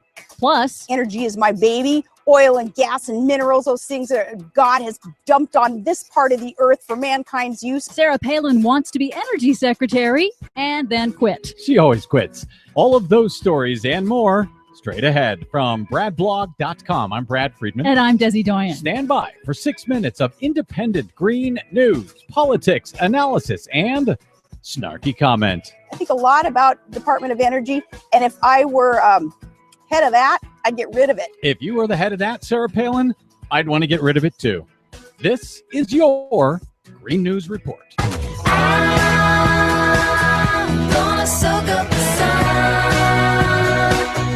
Okay, Desi Doyen, all year long, you have been reporting the climate change positions of every single major presidential candidate to enter the race, whether Republican or Democratic. Haven't had any third-party people yet, but we do have yet another candidate, this time on the Democratic side. Yes, we thought we were done, but we now have a new entry into the 2016 race. You thought you were done, but Yeah. press on. Harvard Law professor Lawrence Lessig announced his candidacy for the Democratic nomination on Wednesday. Lessig says if you want action on huge challenges like climate change, you have to get money out of politics. So his one goal as president will be to fix campaign finance reform and then quit. Because, as he explained in his announcement, that's the one thing that has to change first. Only if we do this do we have a chance to solve the problems that hold America back. Lessig accepts the science of climate change and calls for swift action after he does campaign finance reform. Former Alaska Governor Sarah Palin wants to be Secretary of Energy if Donald Trump is elected president in 2016. She volunteered for the job in an interview with Jake Tapper on CNN. Energy is my baby. Oil and gas and minerals. And if I were head of that, I'd get rid of it. And I'd let the states start having more control over the lands that are within their boundaries and the people who are affected by the developments within their states. So, you know, if I were in charge of that, it would be a short-term job. Okay, so all of her jobs seem to be short-term. Yes, they So do. Lawrence Lessig wants to become president and then quit, and Sarah Palin wants to be energy secretary and then quit. Yes. Nice work if you can quit it. Well, it turns out that Sarah Palin is not actually clear on what the energy secretary's job is. The Energy Department manages the nation's nuclear weapons, high-tech research, and development. It's the Interior Department that is in charge of oil and gas development. You know, oil and gas and all those things that are her baby are not even in the energy department that she wants to run? Different department altogether. I hope she gets the job so she can be fired. Meanwhile, in California, the state legislature is tackling an ambitious agenda on climate change and pollution. First, they banned microbeads in personal care products that are for sale in the state. Microbeads are tiny plastic pellets used in products like toothpaste and face scrubs. They're not caught by municipal wastewater systems and are now polluting lakes and rivers and mistaken for food by marine animals. The California state legislature also passed legislation requiring the state's two huge employee pension funds to divest from coal. California's two largest employee pension funds control a combined $400 billion in investments and are the largest pension funds yet to divest from coal. That is a huge story. California was also considering a major climate bill to cut the state's pollution and carbon emissions, setting a target for California to get half of its electricity from renewable sources and to cut the state's petroleum use in half within 15 years. But, of course, the oil industry is against the idea of consumers buying less oil and launched a deceptive $1 million ad campaign. Some say it's about state regulators limiting how far we can drive by rationing gas, increasing costs, or penalizing drivers for using too much gas. But really, it's about making it harder for regular people to drive to work and drive home each day. None of that is actually true, as Tim O'Connor of the Environmental Defense Fund explained on the broadcast. The Western States Petroleum Association, or WISPA, behind the ads, is afraid the idea will spread. If other states see California, the nation's leader in gasoline use, cutting its consumption and cutting its spending, I think they're going to want some of that for themselves. And that's where I think WISPA really wants to stop this snowball from growing and taking hold. However, the oil industry in California won on Wednesday in getting that 50% cut in petroleum use withdrawn from the bill. But California Governor Jerry Brown has vowed to continue the effort via regulatory methods. So the $1 million lie campaign worked. For now, Brown says they won the battle, but he thinks they'll lose the war. We'll see if they lose it in time. For much more on those stories and the ones we couldn't get to today, please check out our website at greennews.bradblog.com. Find us and follow us on the Facebooks and the Twitters at Green News Report. I'm Brad Friedman. And I'm Desi Doyen. And this has been your Green News Report. California soul.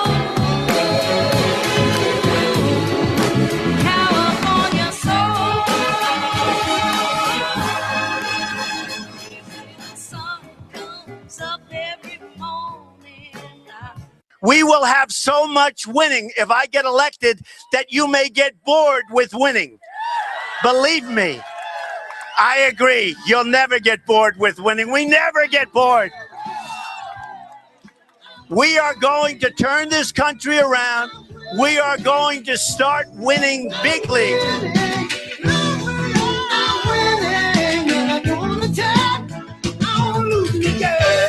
Yes, we're going to be winning big league. Yes, big league. So much winning boredom. And here's the really bizarre, sad part of all this. Is off on the fringe and is egomaniacal, and go down the list of things that Bobby Jindal said about Trump, self-centered, all of that. He's still, in my view, the best Republican in the race. How scary is that? Anyway, here to talk a little bit about the Donald and also the big issue, the TPP, the insane trade agreement that I hope does not happen. Our good friend Dave Johnson from the Campaign for America's Future. Dave, thanks for taking time for us. Hey, thanks for having me on. And you nailed it about Trump right there. You did. Bigly, Dave. Bigly. You nailed it bigly. You're a winner. I am a winner. Immediately you think of Charlie Sheen, right? Right. Yeah. Nailed it bigly. You're a winner. That's it. Trump, you're right. Trump is the rational one, as you like to put it. Trump, it's amazing that Trump is the rational one. Jeb Bush just introduced a tax plan that cuts taxes dramatically on the billionaires and on the corporations. And guess who's going to have to pay for that, Us. I just talked a minute ago about it, but by 2019 it would add almost $3.5 trillion to our debt. And if you look at the $18 trillion we're in debt now, a large portion of that was his little brother's tax cuts, the exact same thing that he's trying to do. At some point, don't we learn that lesson, Dave? Well, you'd think we would, but Bush has been proving himself pretty well on not learning things. I think, like he said, he would go to Iraq too, and Bush campaigning, everybody's looking around with shock and saying, "Wait a minute, you mean W's the smart one?" But Trump is, No, it's Barney, Dave. It's Barney that was the smart one. Yeah, right. Trump on working class issues is actually saying some things that actually make some sense.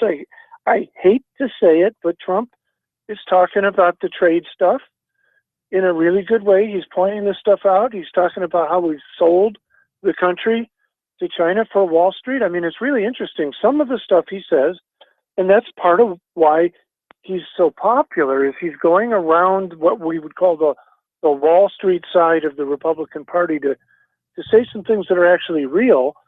Then there's all the rest of it. I mean, the guy is nuts, and the guy comes out of the Ku Klux Klan wing of the Republican Party on those kinds of issues. Turns out, looks like his father was part of that. Yeah. But that's, I don't know that. I mean, I read about his father getting arrested.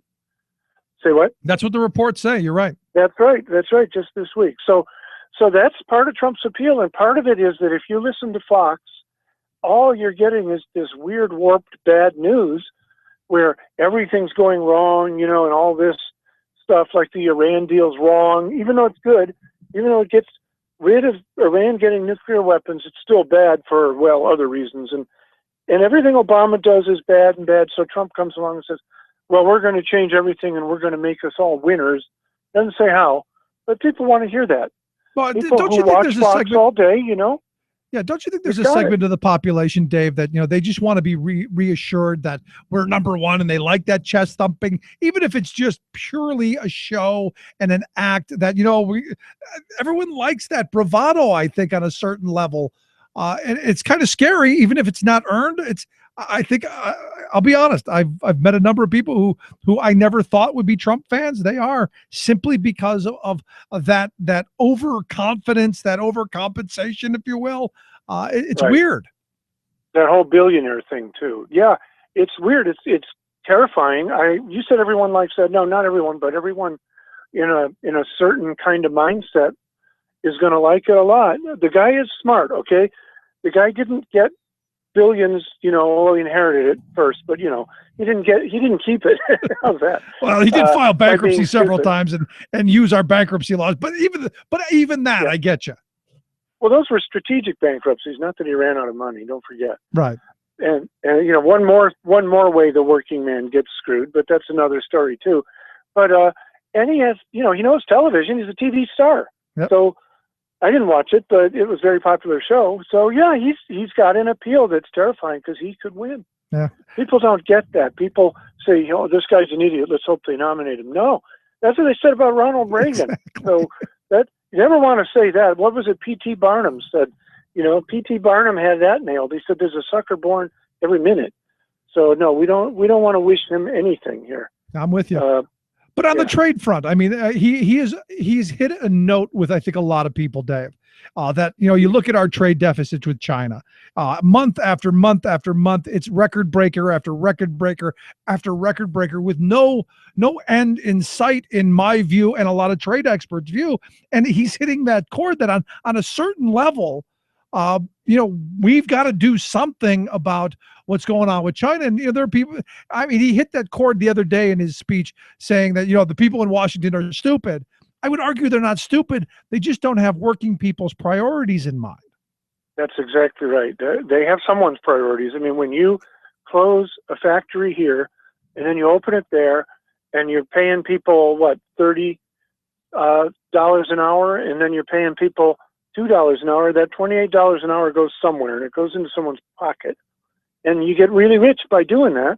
So you have a lot of money to pay politicians with. It's pretty simple. The argument was supposed to be, well, the country's better and they'll use that money to invest in things that give everybody better paying jobs. But obviously they don't. That money goes into Cayman Islands bank accounts. They dodge taxes. They put it in their own pocket, and it's not getting reinvested in the United States. And part of the reason it's not is because there's no demand for stuff here. People are running out of money. Even Even Walmart's starting to have trouble selling stuff. So the reinvestment that economists say should happen from that equation is not happening. It's just going into a few people's pockets, and the people whose pockets that goes into are the people who are having this terrible influence over government policies, so they keep it going. Even if in the long term it hurts the country, it hurts their own companies, they don't care. They're getting rich now. Yeah, it's the short-term tip of the nose. When you said the trade deficit with China, people have to understand we're talking 40 billion a month, 50 billion sometimes a month. That's a month. Now imagine 40 billion if we got orders for American-made goods made here for $40 billion. Imagine how much hiring would happen, how many factories would open, and then another order for 40 billion the next month, and another one the next month, and on like that. That is what has happened to the jobs here.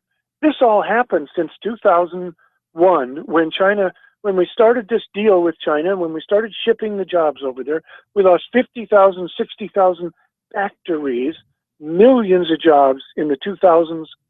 You know, we've kind of slowed that a bit, but it's still $40 billion a month. Anyway, here's what's going on with TPP. Sorry, I got off on that sidetrack. You know how you get me yelling when you have to. I mean, look, you can't, in my view, you can't remind people enough of how short a span it has been that we have given away our manufacturing prowess. We were the manufacturer of the world, and that title gone because we didn't lose, we gave it away. And that's what's infuriating to me. You got it. Hey, you know, I just got back from a vacation. I went to England. My wife's family's there, you know, so we're driving around and looking at things and the differences between England and here. I got to tell you something. You come back here and you have this realization of that saying they have about the frog. You put it in cold water and then you turn the water on and the frog doesn't notice that the water is getting hotter and hotter and hotter and hotter. Well, you leave the country and then you come back here and you look around and you say, wait a minute, why are all the roads crumbling? Why are the railroads not working? You know, we still got this 1950s rail infrastructure. Right. Go to England, man, the trains, or, you know, all of these things. You come back here and it's like, wait a minute. I remember when we had factories making stuff, for example. You know, all those things. It's that frog in the boiling water. Things have changed so fast. Or another one, Donald Trump, the whole Republican Party lineup. I mean, good Lord, the things they're saying now, if anybody had said that when Eisenhower was president, when Eisenhower, as you like to say, when Eisenhower said, you can't cut Social Security. Anybody who goes after Social Security and labor laws, they're going to lose everything. They're stupid. Well, that was a Republican administration. And now, I mean, these guys are so far to the right of Reagan. Reagan wouldn't be allowed in their party. Yeah. No, and the sad thing is that are happening. The sad thing is, as I say on this program, stupid is running the country, and we've given our wealth away. We've given our manufacturing prowess away. The working class wealth. Understand the wealth class, the 1%'s wealth. That's well protected. The global citizens, as they now call them, they're no longer just Americans. Our wealth is what's been stolen. You know, and I love my Tea Party friends who say, you know, when you talk about raising taxes, that's redistribution of wealth. Yeah, I'd like it redistributed the way it was when my grandparents were in the midst of their working years. I mean, it's been redistributed away from you and me. That's the whole thing that's happened. And the trade's been at the root of it. So I got the latest one for you. Hit me. I wrote about this at ourfuture.org today. Okay, so they were still working on TPP. It's still coming. It's delayed. And here's one of the reasons it was delayed, okay? Now, first of all, everything we know about TPP, it has to come from leaks because the whole thing's still secret. You know, we're not allowed to know what's in it, but some of it leaks, and it's pretty clear what leaked here is for real. Okay, so when President Obama was running for president, he got it. You know, he got it that people understand what the trade deals have done to us, and he went around the country talking about how he was going to renegotiate NAFTA as soon as he got in office. And I have a video of him saying this over and over and over at different campaign stops and debates. Then he got into office and immediately said, well, we're not going to renegotiate NAFTA after all. Great. But then along came TPP, and they started saying that TPP is the renegotiation of NAFTA that he promised. Well, yeah, okay, it is. I agree. I do agree. I think it is the renegotiation. I think it's worse. Yeah, that's right. And here's what's going on. Here's just one example.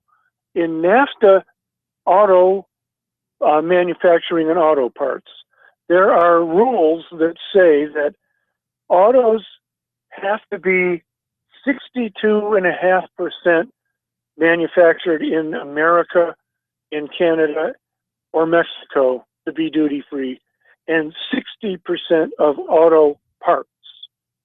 Okay, so that, preserves jobs here. And of course, we moved a lot of the auto jobs to Mexico, but at least, NAFTA did that. Did it bad, but it still says 60% and 62.5%, right? Okay, so now they're negotiating the Trans-Pacific Partnership, and to get Japan in, now they're saying, and to get Wall Street wants this, saying that only 45% of automobiles and 30% of auto parts have to be manufactured among all the TPP countries. So we're going from 50% and 62% for manufacturing and 60% for auto parts down to 45 and 30.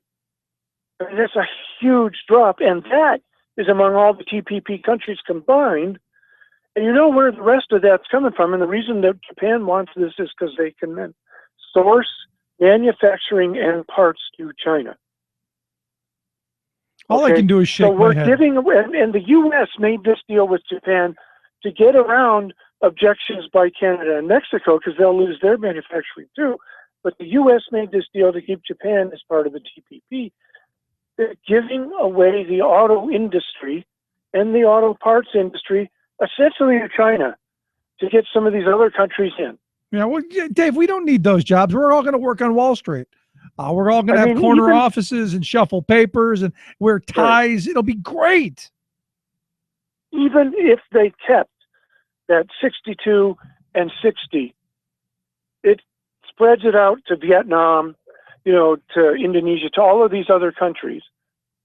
And we lose all that. But no, they're cutting it to this bone and saying, no, China's going to get 70% of the auto parts industry and 55 to 60% of manufacturing. I mean, think about that. That's insane. So that's Dave. the renegotiation that they're talking about. They say, we're renegotiating NAFTA. We're giving away the only thing we still make here. I'm shouting. See what you did? Yeah, well, no, I mean, it's worth it. You should be shouting. We should all be shouting. So let me ask you last bit of question then. Can we still stop this? Is there a way to still hold this up? Every single listener's got to call their member of Congress and say they're aware of this. They don't want this to happen. To call their senators and say they're aware of it. They don't want it to happen. And there are things happening here in the world where people are rising up and saying, no, we're tired of the way this has been played and we're going to do something about it. And you're seeing movements in England. They've got this guy named Jeremy Corbyn. He's running for the head of the Labour Party. And he says, look, we got to go back to what the Labour Party stands for. He's talking about things like renationalizing the railroads and stuff. Overwhelming, massive support for this guy. He's going to win. He has over 50%, and there's 4 candidates. So there's an example. There's things you can do. Get involved in politics. You can still vote. You can still throw people out, and it can still make a difference. The more aware you are of how these things are fixed, the less likely you are to get tricked by them. Yep, good point. That's what I say. There you go. This is a good start. As I sit here wearing my Bernie for President t-shirt. Yep. Well, yeah. There you go. There you go. Dave, Yeah. I appreciate the time, the information, the thoughts. I look forward to talking to you again real soon. Thanks for having me on, Rick. Thank you, Dave. Dave Johnson, Campaign for America's Future. Take a look at the piece. Well-written, good stuff. TPP terms are even worse for U.S. than NAFTA. We've got a link at thericksmithshow.com. Quick break. Right back. Stick around. You're listening to The Rick Smith Show. For working people. Come to talk. When the kids are united, they can never be divided. Yesterday, there's a brand new chef today. Uncovering the con in conservatism. Rick Smith. You know your presidential campaign is in a heap of hurt when you need Tom Perkins to defend your, quote, abilities, intellect, and talent. But there Perkins was in the New York Times recently, having bought a full-page ad attesting to the presidential worthiness of Carly Fiorina, one of the gaggle of 17 GOP seekers of the White House. Fiorina is best known for being dumped as CEO of Hewlett-Packard, having driven its stock price into the ditch and having fired 30,000 workers. She had recently been the subject of a Times article about her, quote, not-so-sterling corporate leadership. So she did indeed need an emergency buff-up on her image. But by Tom Perkins? That's like asking Donnie Trump to redo your hair. Perkins, a billionaire venture capital huckster, was an unknown until he burst upon the American public early last year with a loud, self-pitying whine. In a letter to the Wall Street Journal, poor Tom wailed about, quote, a rising tide of hatred of the successful 1%. Moving from merely crotchety to paranoid nuttiness, Perkins blathered that the, quote, war on the American 1% is like Nazi Germany's war on its 1%, namely its Jews. He was, of course, roundly ridiculed for wailing that billionaires like him are victims, and he was widely denounced for comparing criticism of the wealthy to the unspeakable horrors of the Holocaust. But even public humiliation couldn't cure his malignant narcissism, so he was soon back in the news with, quote, the Tom Perkins system to relieve the plight of the put-upon rich. Voting, he explained, should be like owning stock in a corporation, with rich taxpayers getting more votes. You pay $1 million in taxes, you get 1 million votes, says Tom. This is Jim Hightower saying, why would Carly Fiorina want a public testimonial to her competence from a wacko plutocrat like Perkins? Hightower's commentaries are brought to you by the Hightower Lowdown, the monthly newsletter with Hightower's populist take on what the powers that be are up to. Find out more at hightowerlowdown.org. Would you dive 14 feet deep in the Susquehanna to keep a bridge safe? Would you spend night after night with prisoners to keep your community safe? Would you spend Christmas Eve plowing snow to keep roads safe? AFSCME members do. Men and women who choose to serve in public service. Mine inspectors, 911 dispatchers, healthcare workers, parole agents. You may not think about them, but no, they're all thinking about you.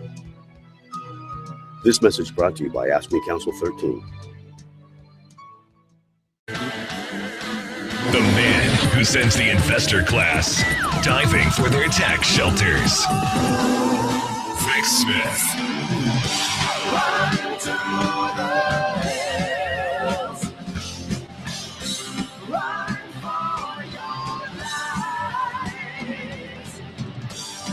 So, it's one of those things that you go, we've renegotiated, only going to make the trade agreement worse. And the auto and auto parts part of it is, one of those moments where you go, what exactly are they thinking? What's the point behind all this? And I would argue again, the people who negotiate this stuff are not stupid. These are very bright people.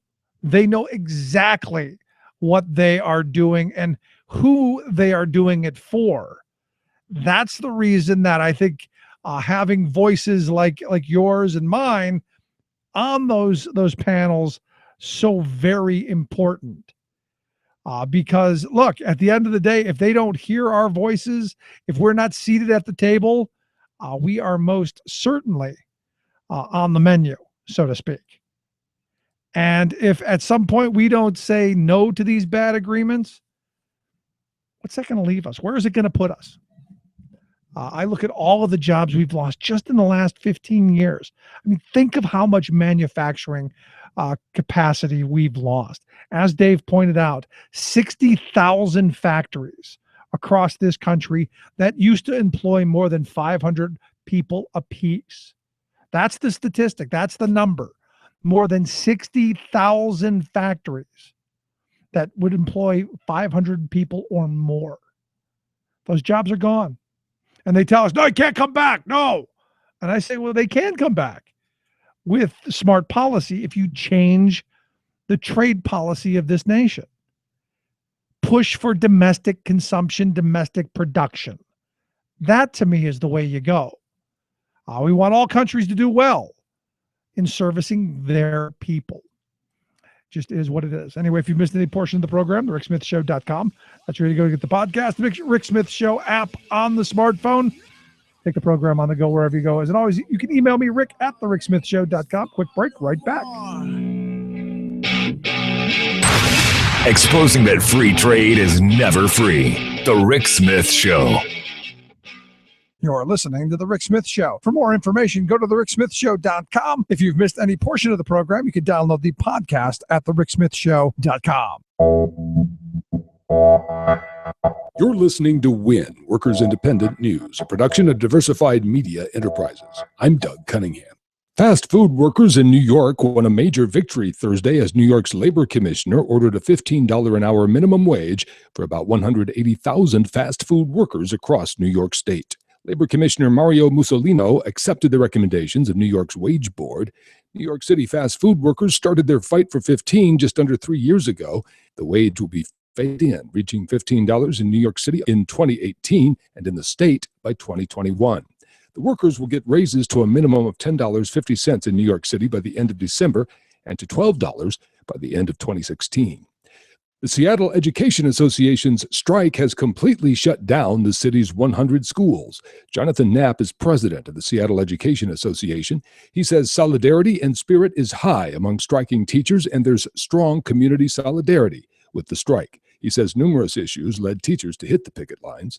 Certainly pay. In Washington State, we have not had a cost of living increase for 6 consecutive years. We have not had an increase in our healthcare allocation from the state for 5 years, even though healthcare costs obviously continue to skyrocket. A number of our negotiated pay raises that have been wiped out by furlough days that the state has imposed. Knapp says striking Seattle teachers aren't interested in returning to negotiate with the school district until the district significantly changes its positions. Knapp says teachers sued the state in 2012 over education funding and won the case, but the legislature has not yet acted to fully fund public schools. We have a lawsuit against the state legislature that says that they are not fulfilling their constitutional duty to amply fund public education, and the Supreme Court in the state here has ruled that in fact they have not done that and that they are in contempt. The United Steelworkers and ATI are scheduled to meet Friday about the company's lockout of 2,200 workers, but USW President Leo Gerard doesn't expect ATI to offer anything that will end the lockout. No, this is a mediation called by the mediators. They want to see where we are. We have a long history of insisting we'll last one day longer. Gerard cited other battles with companies like the ones at Ravenswood, Goodyear, and CF&I, where the steelworkers lasted one day longer and returned to work with dignity. CF&I in particular. At CF&I, the company owed our members $100 million of back pay when we settled. So we'll see what happens. Workers Independent News is brought to you with support from union-owned and represented Bank of Labor, member FDIC, equal opportunity lender, doing whatever it takes to meet your business lending needs for new construction, remodeling, or building training facilities. Online at bankoflabor.com. You've been listening to WIN, Workers Independent News. For more information, visit laborradio.org. I don't want everybody to vote. Elections are not won by a majority of people. They never have been from the beginning of our country, and they are not now. As a matter of fact, our leverage in the elections, quite candidly, goes up as the voting populace goes down.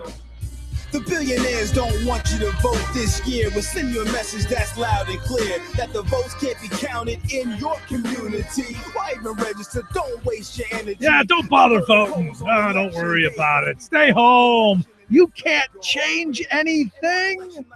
Kind of reminds me of my high school government class. I think in 1984, I think it was. Right before the Reagan election. Don't bother. You can't change it. Just stay home. And as my government teacher said, this way my power is much greater because there are less of you people voting. And it makes perfect sense. So you hear the Paul Wayrick guy, the founder of the Heritage Foundation, talking to 20,000 Baptist ministers back in 1980 saying, we don't want those people voting. We want us people voting so we have leverage, so that we have power. And this November, huge, once in a lifetime, well, actually once in a country time, as I understand it, election, the opportunity to change the Supreme Court of this this Commonwealth for at least the next generation. That hasn't happened since the early 1700s. And here to talk a little bit about it is John Neurohr. He's the communications director with Keystone Progress. They've endorsed a couple of the statewide judicial candidates. I figure we take a little bit of time of talking about who, the what's, the whys, all of that stuff. John, thanks for taking time for us. It's great to be with you again, Rick. And I'll tell you what, that Paul Weyrich quote that you just played at the beginning is so underappreciated, and I don't think that we talk about that enough. But you mentioned that Paul Weyrich is basically one of the fathers of modern conservatism. One of the founders of the Heritage Foundation.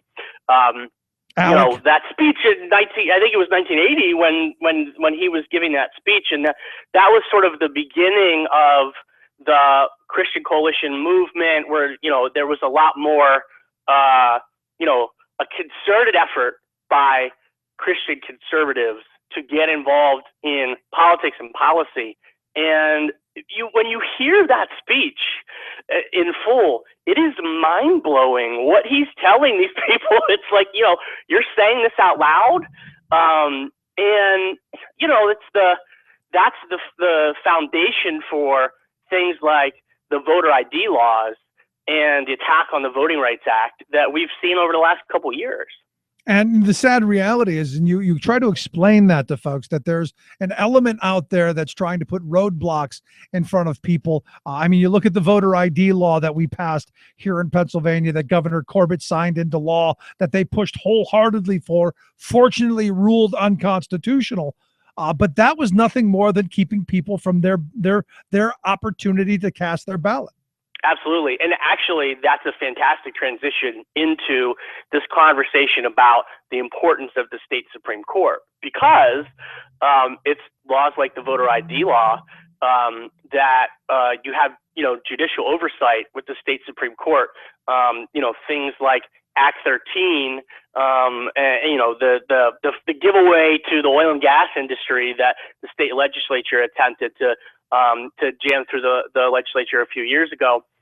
The state Supreme Court is the last line of defense in many ways on pieces of legislation like voter ID or Act 13 or, any number of other things that we have coming up in the next couple of years. So when you mention this historic opportunity in Pennsylvania in 2015, in this year's elections in November, to have 3 open seats on the state Supreme Court, to have a situation where voters are literally going to be deciding the fate and the direction of the court takes in Pennsylvania for the next, decade plus. You cannot understate that for sure. Yeah, the fact that this has only happened once in since 17. I think it was like 1705, 1706. Yeah. Something like that, before we were even really a nation, that this is a once in a couple 100-year occurrence. That should be enough, I think, to just to get people go, hey, I want to vote in something that this is something special. And we're finding that it is.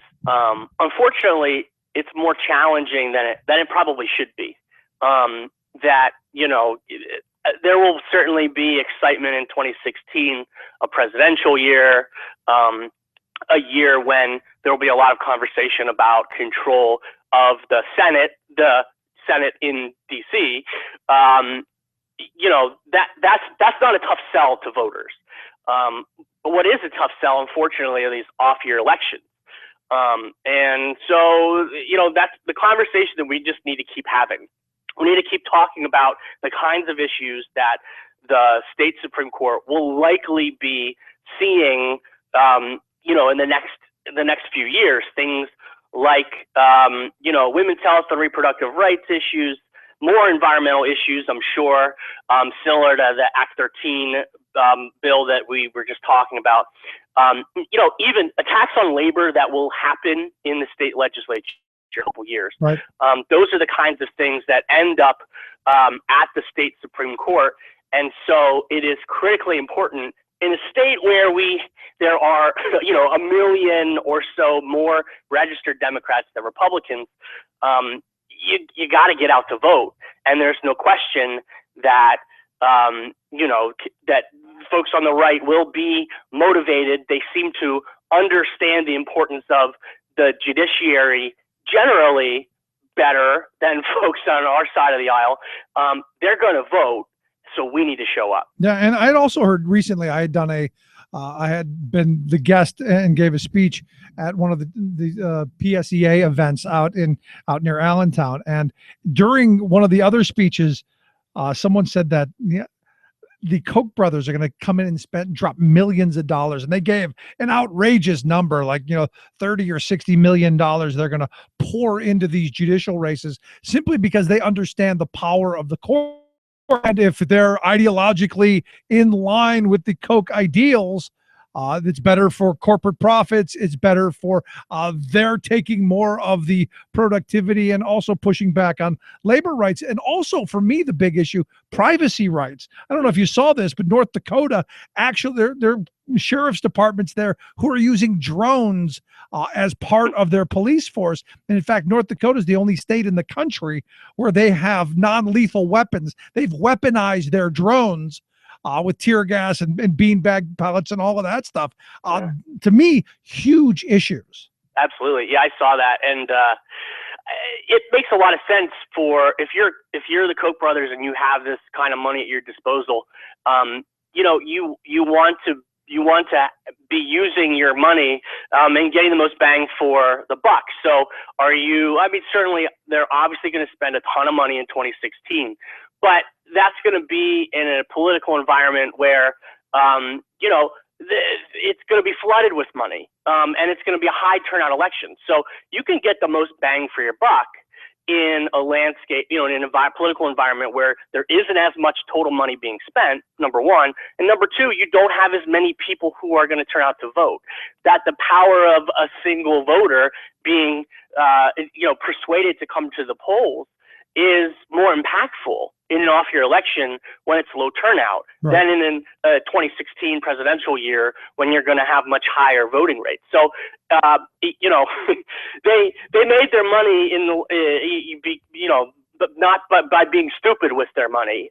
They understand, how you can get the most bang for your buck, and so that's why it makes a lot of sense, unfortunately, for them to swoop into a place like Pennsylvania and spend a ton of money and get a lot of bang for your buck in something like a state Supreme Court race where, like we said, you are, in one election deciding the direction of that court for at least a decade. The way that it works is that those judges are on for 10 years, then they are up for a retention vote, and most of the time, the vast majority of the time, they win that retention vote, which is just a yes or no, should they still stay on the court.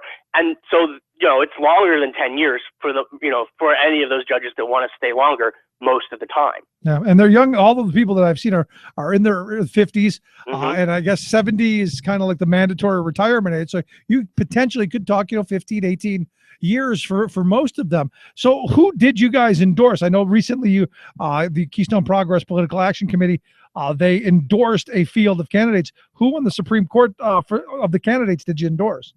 So we have a political action committee. We have a state PAC.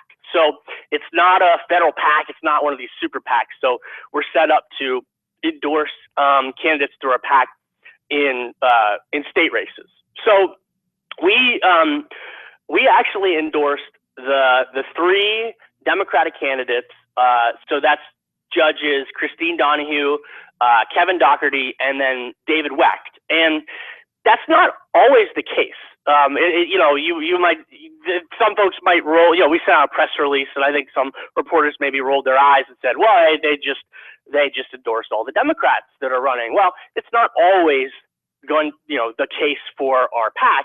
It just so happens that this year there are three very highly qualified, fantastic, smart,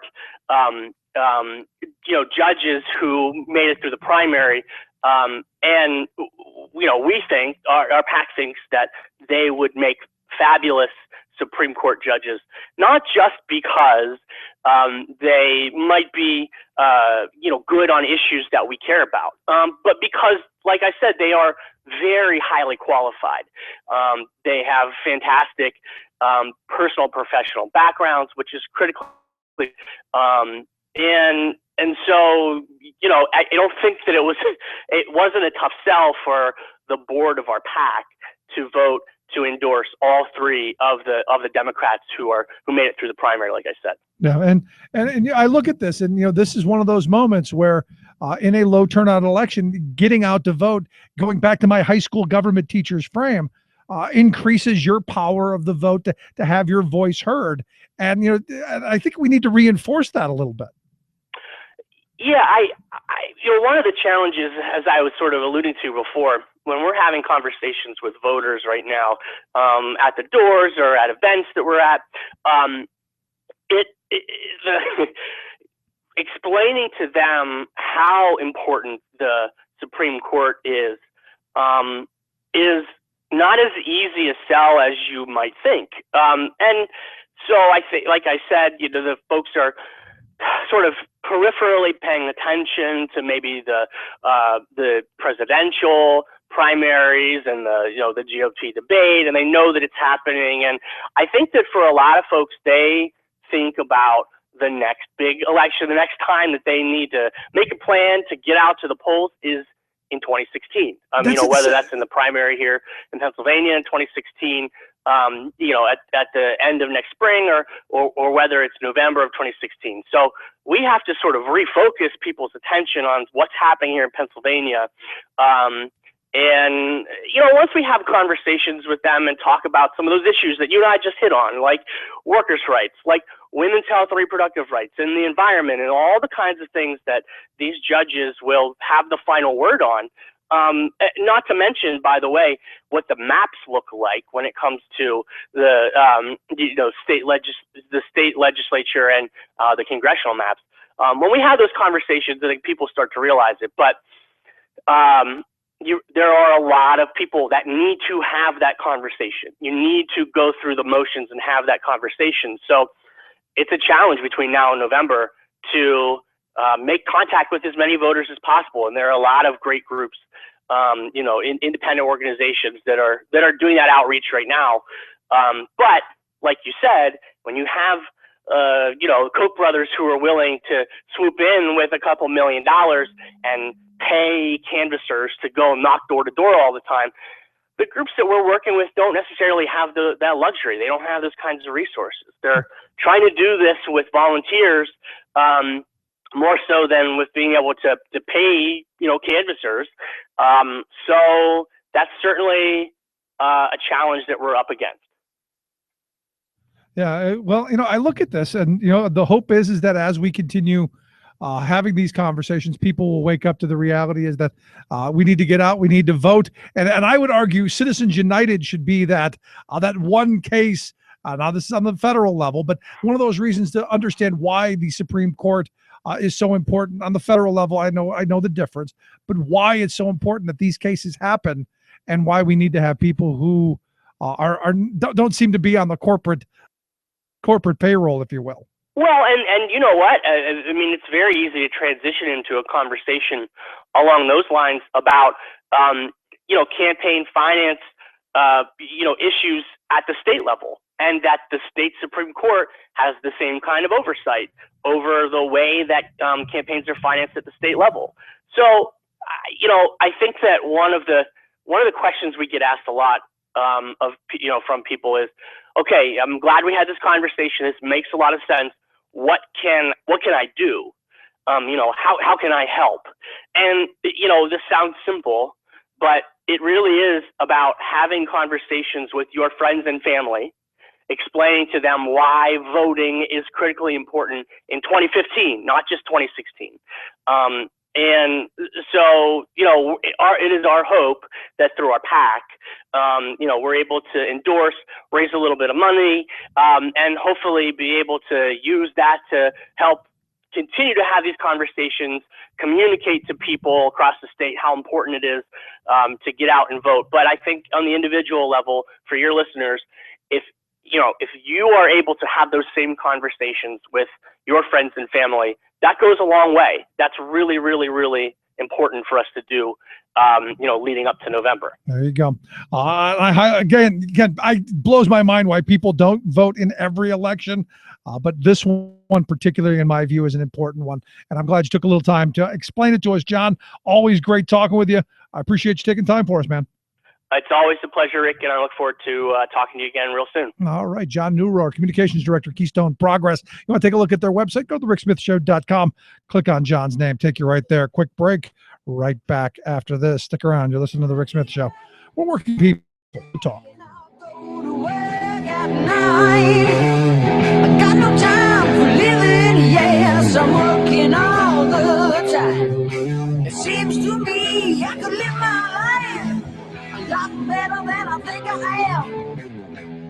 I guess that's why they call me the working man. Making the blue blood see red. The Rick Smith Show. I'm Rick Smith, and this is Labor History in 2. Today in Labor History, we pause to remember the events that took place on the morning of September 11th. The year was 2001. Terrorists hijacked planes and intentionally crashed them into the Twin Towers in New York City and the Pentagon in Washington, D.C. Nearly 3,000 people were killed in the attack, including 634 union members. They were members of the fire and police unions that had responded to help those at the scene of the attack. They were also pilots and flight attendants on the crashed planes. 343 firefighters died on that day. It was the deadliest firefighter disaster in U.S. history. Before September 11th, the greatest loss of firefighters in an urban building collapse fire occurred in Chicago in 1910. 21 firefighters were killed while fighting a fire in the stockyards. 11 years after the September 11th attack, Harold Schattenberger of the International Association of Firefighters recalled their sacrifice. At the World Trade Center and the Pentagon, our members gave everything they had. The best that this union and this nation have to offer was demonstrated in their courageous response. In the aftermath of September 11th, the Firefighters Union worked to improve benefits and protections for their members and their families. In particular, the Uniformed Firefighters Association Local 94 and Uniformed Fire Officers Association Local 854 lobbied Washington officials on these issues. In 2010, President Barack Obama signed the James Zagroda 9/11 Health and Compensation Act into law. The act was named after a police officer who developed a fatal respiratory disease while working at recovery efforts at Ground Zero. The act provided medical monitoring and treatment to World Trade Center responders. Labor History in 2 brought to you by the Illinois Labor History Society and The Rick Smith Show. For more information, go to laborhistoryin2.com. Tales of American Political History with Clinton Porter Hackney. We've talked about how states compete and how Nevada made it easy to get a divorce, hoping to lure unhappy couples. But they wanted them to stay. So their new laws still required that you own Nevada property and that you live there for 6 months. But Hollywood star Mary Pickford would not be denied. Of all the gambling in Nevada, the best piece of luck they've ever had may be that Pickford's divorce was controversial. On March 2nd, 1920, the famous actress swore to a Nevada judge that she had been living there for 6 months, and she produced what some said was a backdated property deed. Legislators questioned the legality. The media went in an uproar and reported on the scandalous divorce in Reno, even though it took place in Douglas County, about 45 miles south. Divorce actually became a huge force in the Nevada economy, and all the Pickford publicity solidified Nevada's divorce industry, which is still strong today. This is Clinton Porter Hackney at cphackney.com. Chances are, when you took a shower this morning, an AFSCME member made sure that water was clean.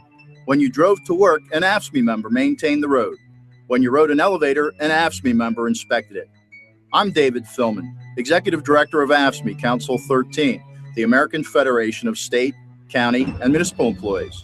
AFSCME members enforce regulations, keep prisoners behind bars, take care of patients, protect the environment, and more. The work isn't glamorous, the salaries aren't high, but AFSCME members serve the public in every aspect of our daily lives. Chances are, you'll never see that AFSCME member working in a sewage plant, diving underwater to repair a bridge, or answering a 911 call. But aren't you glad they do? For more information, visit AFSCME13.org. We are AFSCME. We make Pennsylvania happen!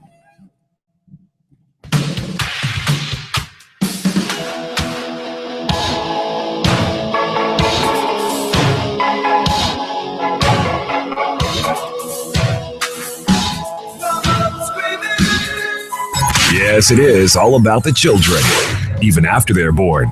Rick Smith.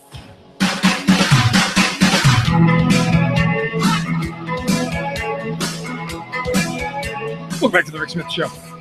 Check out the website, thericksmithshow.com. Questions, comments, something on your mind, you can email me, rick@thericksmithshow.com. Interesting bit of, again, you wonder why the courts are so important and why the Koch brothers would want to spend so much money on packing the courts. You go and you look at, since the Obama era, the number of judicial vacancies that have gone unfilled because Congress won't approve the folks that he puts up. There's a chronic backlog right now of cases, and that works to the benefit of these big corporations. You know, we've talked in the past of hundreds of scenarios. You think about OSHA for a second. You look at these big mine companies who pack the courts full of appeals on fines and appeals on tickets and things that they get, just trivial stuff, just to pack the courts so that they grind the system to a halt. And then they pack them with friendly people who, there is kind of a story of Don Blankenship, kind of buying a seat there in the court in West Virginia, so that he didn't have to worry about getting sued by the families that we hear these stories. And who you put on the court matters. What their belief in the law matters. And I'm often struck by how little time we spend talking about the judiciary. One of the co-equal branches of government. The right wing gets it. They know how important it is. And right now, it just blows my mind that people wouldn't want to vote in this. And because I had this conversation the other day, I guess it was about a week ago, actually, that the fear that this person had is that none of the Democrats that are up win, because Philadelphia, they had their mayor's race back in the primary. There's not going to be really a competition.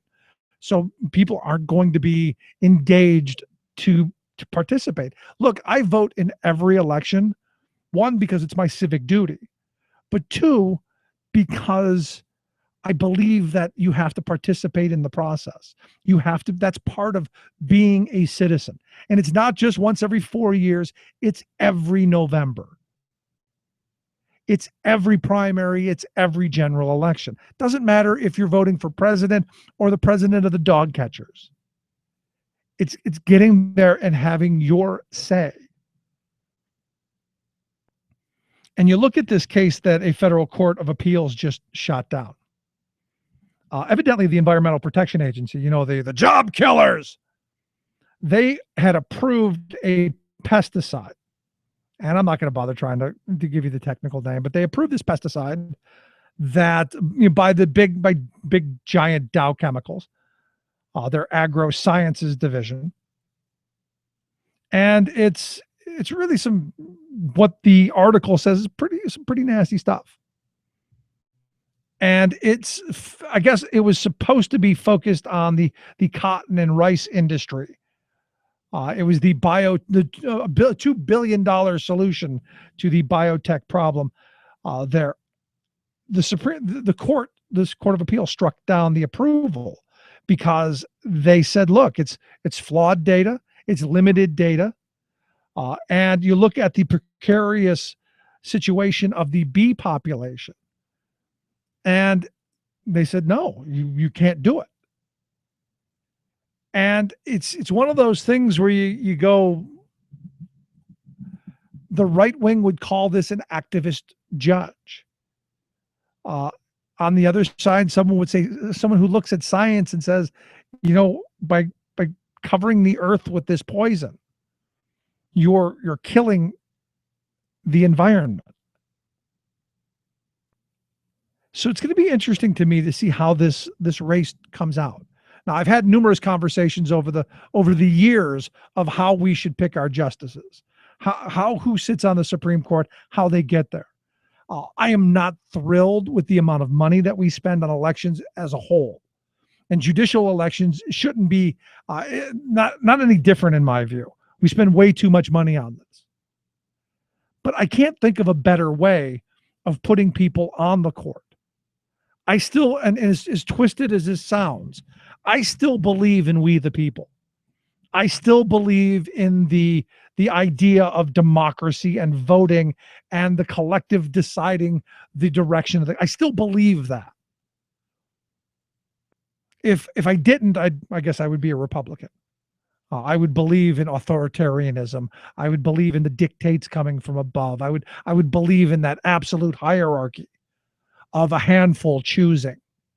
And I've had numerous ideas thrown out at me that we should go with the bar association and their recommendations. We should do what they do on the federal level. I've heard just about everything I can think that I can imagine is out there. And it still comes back to me that casting that ballot, that's the way it has to and should be done. Just my thought. I'd love to hear your thoughts, questions, comments. You can email me, rick@thericksmithshow.com. I'm going to quick break. When we come back, a little bit of the news. Stick around. Listen to the Rick Smith Show. I'm with you now until the end. Thought-provoking, intelligent conversation with the heart. The voice of the working class, Rick Smith.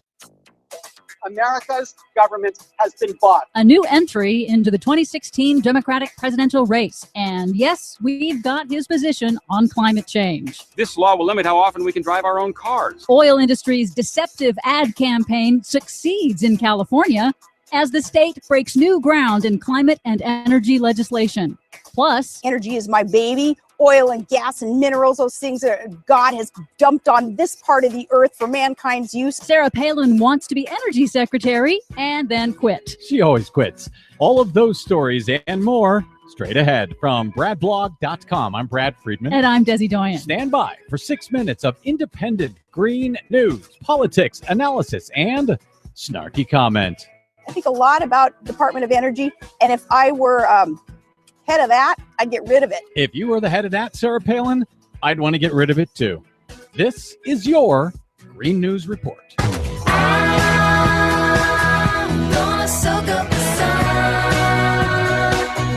Okay, Desi Doyen, all year long, you have been reporting the climate change positions of every single major presidential candidate to enter the race, whether Republican or Democratic. Haven't had any third-party people yet, but we do have yet another candidate, this time on the Democratic side. Yes, we thought we were done, but we now have a new entry into the 2016 race. You thought you were done, but press on.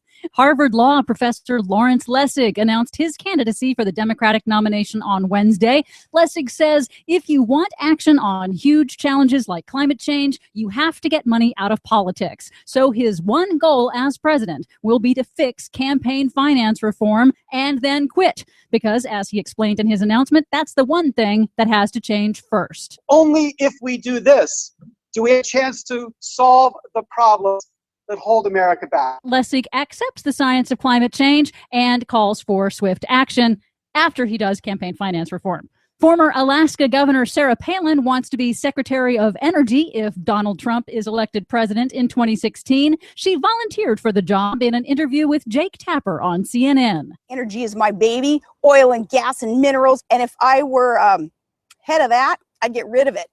And I'd let the states start having more control over the lands that are within their boundaries and the people who are affected by the developments within their states. So, you know, if I were in charge of that, it would be a short-term job. Okay, so all of her jobs seem to be short-term. Yes, they do. So Lawrence Lessig wants to become president and then quit, and Sarah Palin wants to be energy secretary and then quit. Yes. Nice work if you can quit it. Well, it turns out that Sarah Palin is not actually clear on what the energy secretary's job is. The Energy Department manages the nation's nuclear weapons, high-tech research, and development. It's the Interior Department that is in charge of oil and gas development. You know, oil and gas and all those things that are her baby are not even in the energy department that she wants to run? Different department altogether. I hope she gets the job so she can be fired. Meanwhile, in California, the state legislature is tackling an ambitious agenda on climate change and pollution. First, they banned microbeads in personal care products that are for sale in the state.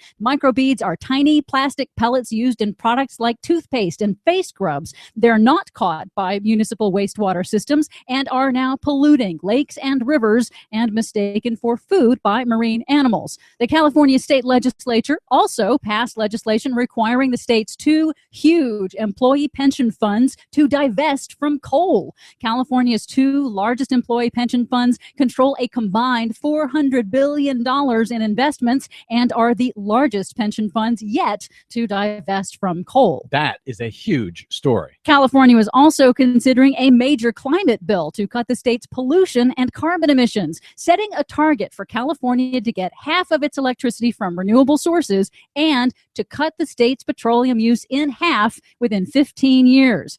But, of course, the oil industry is against the idea of consumers buying less oil and launched a deceptive $1 million ad campaign. Some say it's about state regulators limiting how far we can drive by rationing gas, increasing costs, or penalizing drivers for using too much gas.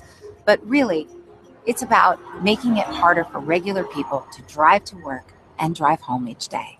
None of that is actually true, as Tim O'Connor of the Environmental Defense Fund explained on the broadcast. The Western States Petroleum Association, or WISPA, behind the ads, is afraid the idea will spread. If other states see California, the nation's leader in gasoline use, cutting its consumption and cutting its spending, I think they're going to want some of that for themselves, and that's where I think WISPA really wants to stop this snowball from growing and taking hold. However, the oil industry in California won on Wednesday in getting that 50% cut in petroleum use withdrawn from the bill. But California Governor Jerry Brown has vowed to continue the effort via regulatory methods. So the $1 million lie campaign worked. For now, Brown says they won the battle, but he thinks they'll lose the war. We'll see if they lose it in time. For much more on those stories and the ones we couldn't get to today, please check out our website at greennews.bradblog.com. Find us and follow us on the Facebooks and the Twitters at Green News Report. I'm Brad Friedman. And I'm Desi Doyen. And this has been your Green News Report. California soul. California soul. The sun comes up every morning. The most important issues of the day. This is the Rick Smith Show.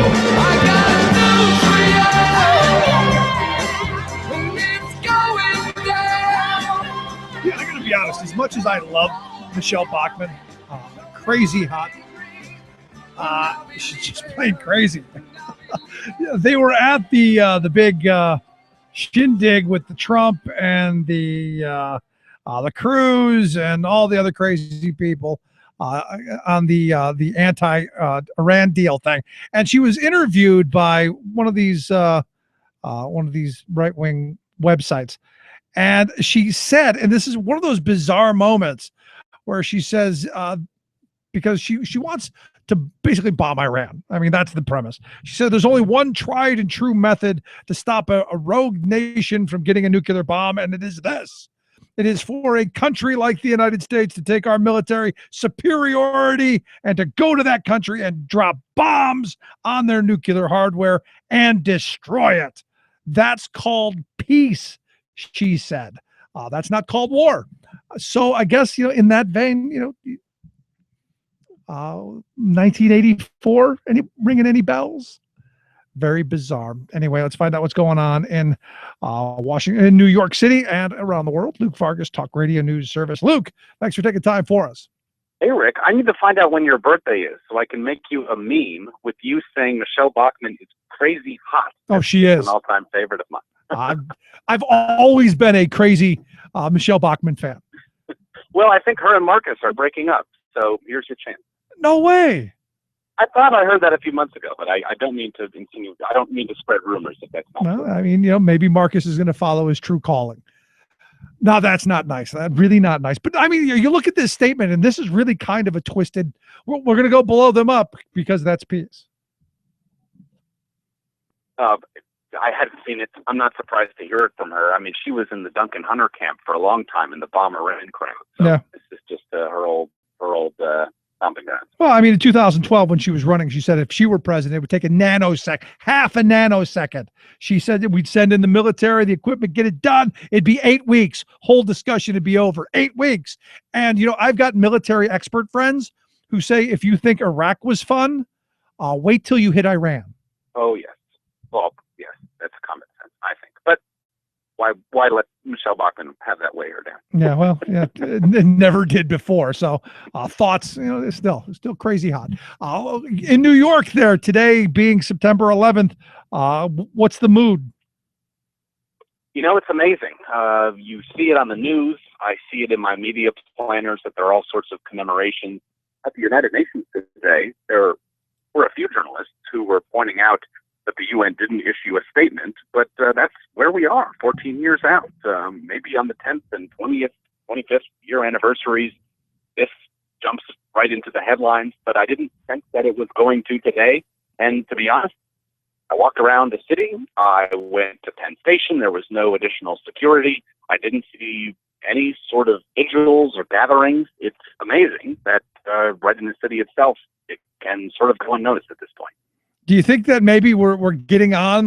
Because I got to be honest, in my dealings with people today, it's all been, where were you? What were you doing? All of that. It's all been, all of that, those painful memories, all of that stuff dredged up in like some kind of obligation that we have to have with each other, that we have to commemorate or commiserate or whatever. It just seems, in my experience today, that's what it was. Yeah, I've got that question a few times, but I felt similar to you, which was that, I sort of said my perfunctory line. I've been asked this question for so many years about where I was. I was at sixth grade, so that puts my age out there.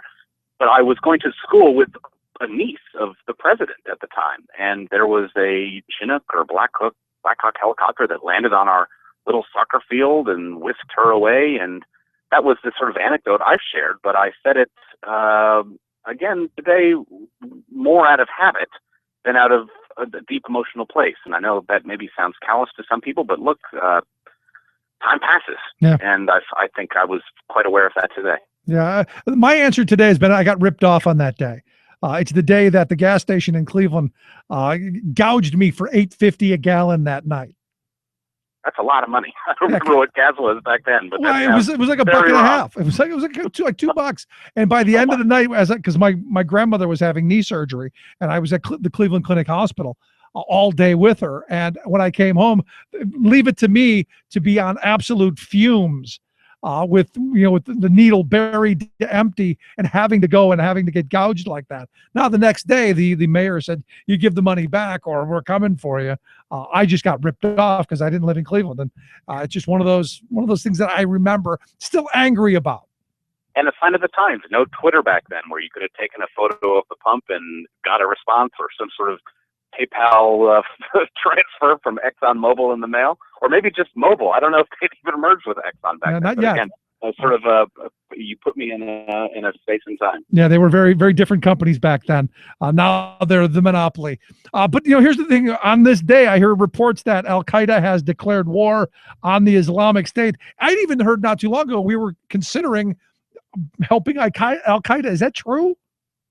This is blown out of proportion. It's not just blown out of proportion, which it is, but it's completely inaccurate. I have listened to the audio recording with some of the fellow Arabic speakers at the United Nations, some of my colleagues, of folks from the Gulf and other places, and this is just not what was said. So there was an audio recording released on Wednesday by Ayman al-Zawahiri, the head of Al Qaeda. He's from Egypt, and in his recording, he not only repeats something that he's repeated for months, so A, this isn't news, he's going and criticizing Abu Bakr al-Baghdadi as being illegitimate, saying he doesn't speak for all Muslims. But really, the newsworthy element here is that he goes on to say that, look, we may have our disagreements, but if I were in Iraq or if I were in Syria, I would join with the Islamic State. This is, if anything, an olive branch. He is upset, as we know from intelligence reports, that the Islamic State brand is stronger than his own brand at this point. So would-be militants are going to fight for the Islamic State and their cause of state building instead of joining with Al-Qaeda and joining in their cause of destroying the West.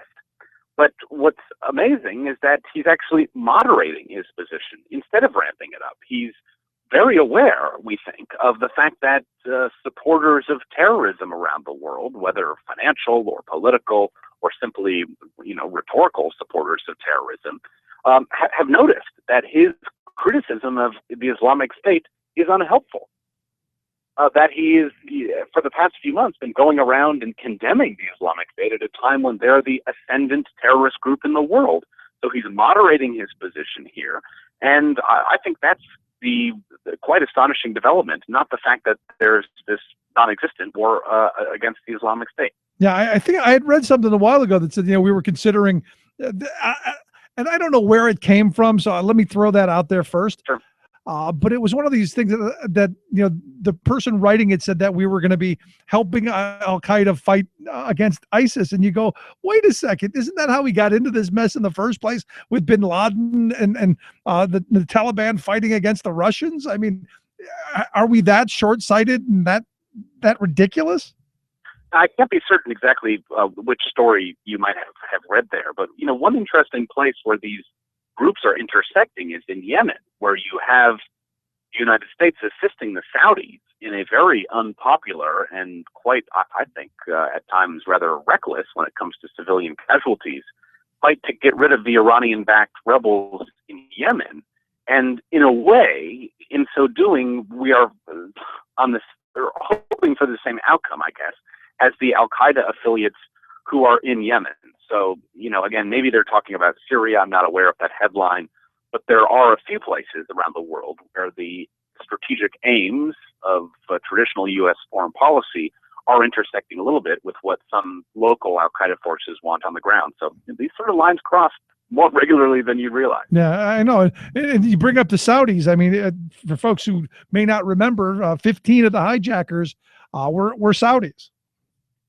Yes, it's a country whose majority role in the September 11th attacks doesn't really get all that much mention. But if you talk to certain people who are willing to be quite candid in the foreign policy community, they will say that Saudi Arabia is a very problematic actor in the region, to say the least. Rather the money. Yeah, I mean, that's where the money comes from. Let's move on. I understand Russia has issued some kind of a warning of unintended consequences if we don't coordinate with them on Syria. What's going on? Well, essentially, over the last 10 days or so, we've seen a huge military buildup by the Russians in Syria. Now, they can do this pretty, easily and speedily because they have a permission slip. They're very good friends with the Syrian government of Bashar al-Assad. So they got the invite to come and help out his floundering army. And it turns out the Assad army is having a lot of trouble up in the sort of heartland of Assad's support in the northwest of Syria. This is along the Turkish border. And so what the Russians have been doing, they've been landing these massive cargo planes. They've been using one of their military ports that they've had in Syria for many years now. And they're landing ships there. They've landed a Navy infantry unit. They've landed aircraft control equipment. They've landed a lot of temporary housing, which could house thousands of soldiers. And what the intelligence community believes is happening here is that the Russians are coming in to help a struggling Syrian army fight back against Al-Qaeda. And they're building forward operating bases for them. This is tremendously useful for the Assad government.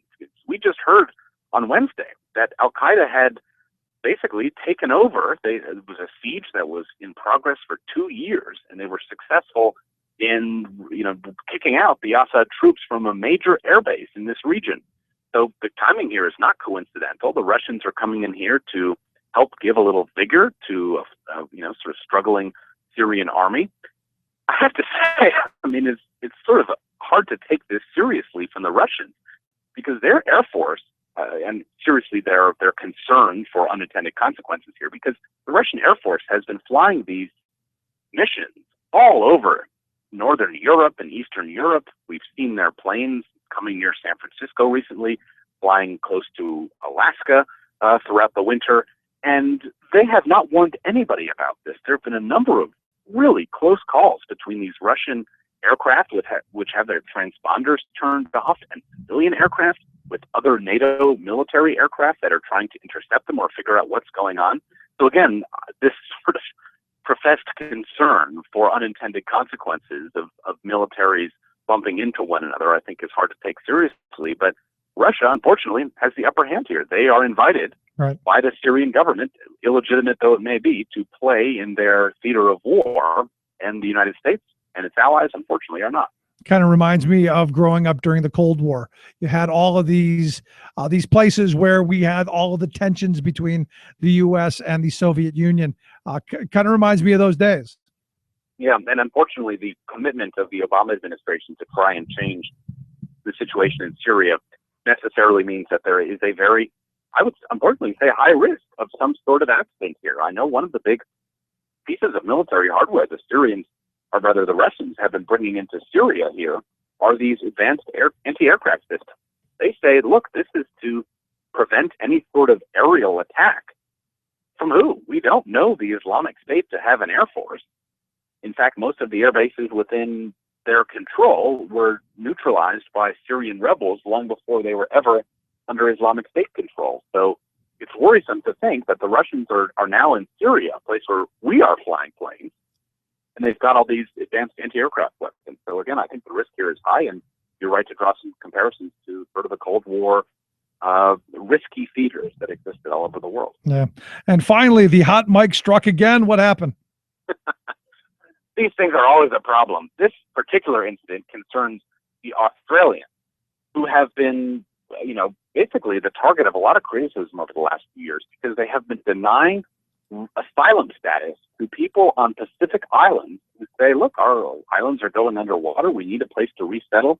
You've got a big desert wasteland floating not too many miles from our islands where we could fit. Why are you rejecting us? Well, this is going to only feed those criticisms. The immigration minister of Australia was whispering with the prime minister today. The prime minister had just got back from a conference about climate change, and apparently it ran a few hours late. The immigration minister piped in, here's a quote, well, time doesn't mean anything when you're about to have water lapping at your door. And then he snickered. This is about, I'm laughing because it's just so absurd. These guys aren't, better trained to prevent these sorts of slips. This is so callous, and it is being jumped on, not surprisingly, by the growing opposition to Prime Minister Tony Abbott. I would, I don't want to weigh in and expose my politics too much, but this guy is a real thorn in the international system on immigration, on climate change, on civil rights and gay marriage. It's sort of fun to watch the dog pile here where all his opposition members are saying, you are just not fit to lead if you don't take climate change seriously, if you are, basically joking about the plight of migrants in the region. So again, the hot mic strikes again. Yeah, and maybe he could, when he's done there, he can become a Republican presidential candidate here in the U.S. Hey, we have one left today. Apparently Rick Perry is out, so he'll fit that spot nicely. I don't think anybody will notice. Luke, I appreciate the time, man. Thank you. Take care. Have a great weekend. Luke Vargas, Talk Radio News Service. Quick break, right back. Stick around. You're listening to The Rick Smith Show. We're working people. Come to talk.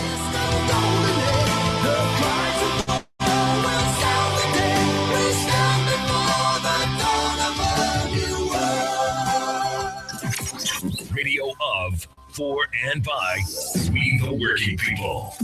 The Rick Smith Show. You know your presidential campaign is in a heap of hurt when you need Tom Perkins to defend your, quote, abilities, intellect, and talent. But there Perkins was in the New York Times recently, having bought a full-page ad attesting to the presidential worthiness of Carly Fiorina, one of the gaggle of 17 GOP seekers of the White House. Fiorina is best known for being dumped as CEO of Hewlett-Packard, having driven its stock price into the ditch and having fired 30,000 workers. She had recently been the subject of a Times article about her, quote, not so sterling corporate leadership. So she did indeed need an emergency buff up on her image. But by Tom Perkins? That's like asking Donnie Trump to redo your hair. Perkins, a billionaire venture capital huckster, was an unknown until he burst upon the American public early last year with a loud, self-pitying whine. In a letter to the Wall Street Journal, poor Tom wailed about, quote, a rising tide of hatred of the successful 1%. Moving from merely crotchety to paranoid nuttiness, Perkins blathered that the, quote, war on the American 1% is like Nazi Germany's war on its 1%, namely its Jews. He was, of course, roundly ridiculed for wailing that billionaires like him are victims, and he was widely denounced for comparing criticism of the wealthy to the unspeakable horrors of the Holocaust. But even public humiliation couldn't cure his malignant narcissism, so he was soon back in the news with, quote, the Tom Perkins system to relieve the plight of the put-upon rich. Voting, he explained, should be like owning stock in a corporation, with rich taxpayers getting more votes. You pay $1 million in taxes, you get 1 million votes, says Tom. This is Jim Hightower saying, why would Carly Fiorina want a public testimonial to her competence from a wacko plutocrat like Perkins? Hightower's commentaries are brought to you by the Hightower Lowdown, the monthly newsletter with Hightower's populist take on what the powers that be are up to. Find out more at hightowerlowdown.org. From United Nations headquarters in New York, this is Your World in 2 Minutes. I'm your host, Luke Vargas, with the Talk Radio News Service. The flag of Palestine will soon be flying at UN headquarters in New York, despite the fact that Palestine is not formally recognized as an independent state. A vote by the UN General Assembly on Thursday paved the way for that, with 119 countries voting to allow so-called observer states to hoist their colors at the diplomatic complex. The rule change also permits the Holy See or Vatican to do the same, though it was Palestine, not the Vatican, that pushed for the UN vote. In recent weeks, the Vatican had actually asked Palestine to drop any mention of it in the resolution, seeking to avoid any conflict. Palestine's UN ambassador hailed the outcome of the vote, while Israeli Ambassador Ron Prosor, not surprisingly, did not. As the summer began to wind down and this session was drawing to a close, the Palestinians surprised member states with a resolution proposing to change a rule which has been in existence since the UN was founded. Did they circulate a zero draft of the resolution? Perhaps they just forgot. Did they invite member states to any informal consultation? I guess they couldn't be bothered. Did they negotiate the language of the resolution with member states? Of course not. They knew that most member states would sign on the dotted line no matter what it said. 45 countries abstained from the General Assembly vote, while just 8, among them the United States, Israel, Australia, and Canada, voted against the resolution. Palestinian President Mahmoud Abbas will visit the UN on September 30th, where he's expected to raise the flag himself. For more global news headlines, visit talkradionews.com. These are words you should have told the truth. You're lying and cheating, and now we got the proof. Where you gonna run to? Where you gonna This guy's not going to run anywhere. He's not going to hide either. Evidently, this Indian man, Banu Prakshish, he is, I guess he quit his job. He's been training a lot of heavy wrist exercises, a lot of forearm exercises, because he is set out to break the world's record for the most selfies taken in an hour. And I got to be honest, didn't realize that this was a thing. Didn't realize that I could win a world record by taking selfies. Evidently, there is the record is 1,449 selfies in an hour. That is held by an Arizona Cardinals football player, Patrick Peterson, who holds the number. This guy, Prakshish, he says that he's already done 1,700 in an hour, but his goal is 1,800. He's got to train for it because it's not all fun and games. heavy hand and wrist exercises. Yeah. Wow. Have a great weekend. We'll see you back here on Monday. You've been listening to The Rick Smith Show. Together, we can make America better. Email rick@thericksmithshow.com or interact with us anytime at thericksmithshow.com. Until next time, this has been The Rick Smith Show, where working people come to talk. It's coming like the tide of flood beneath the lunar sway. Imperial, mysterious, in amorous array. Democracy is coming to the USA.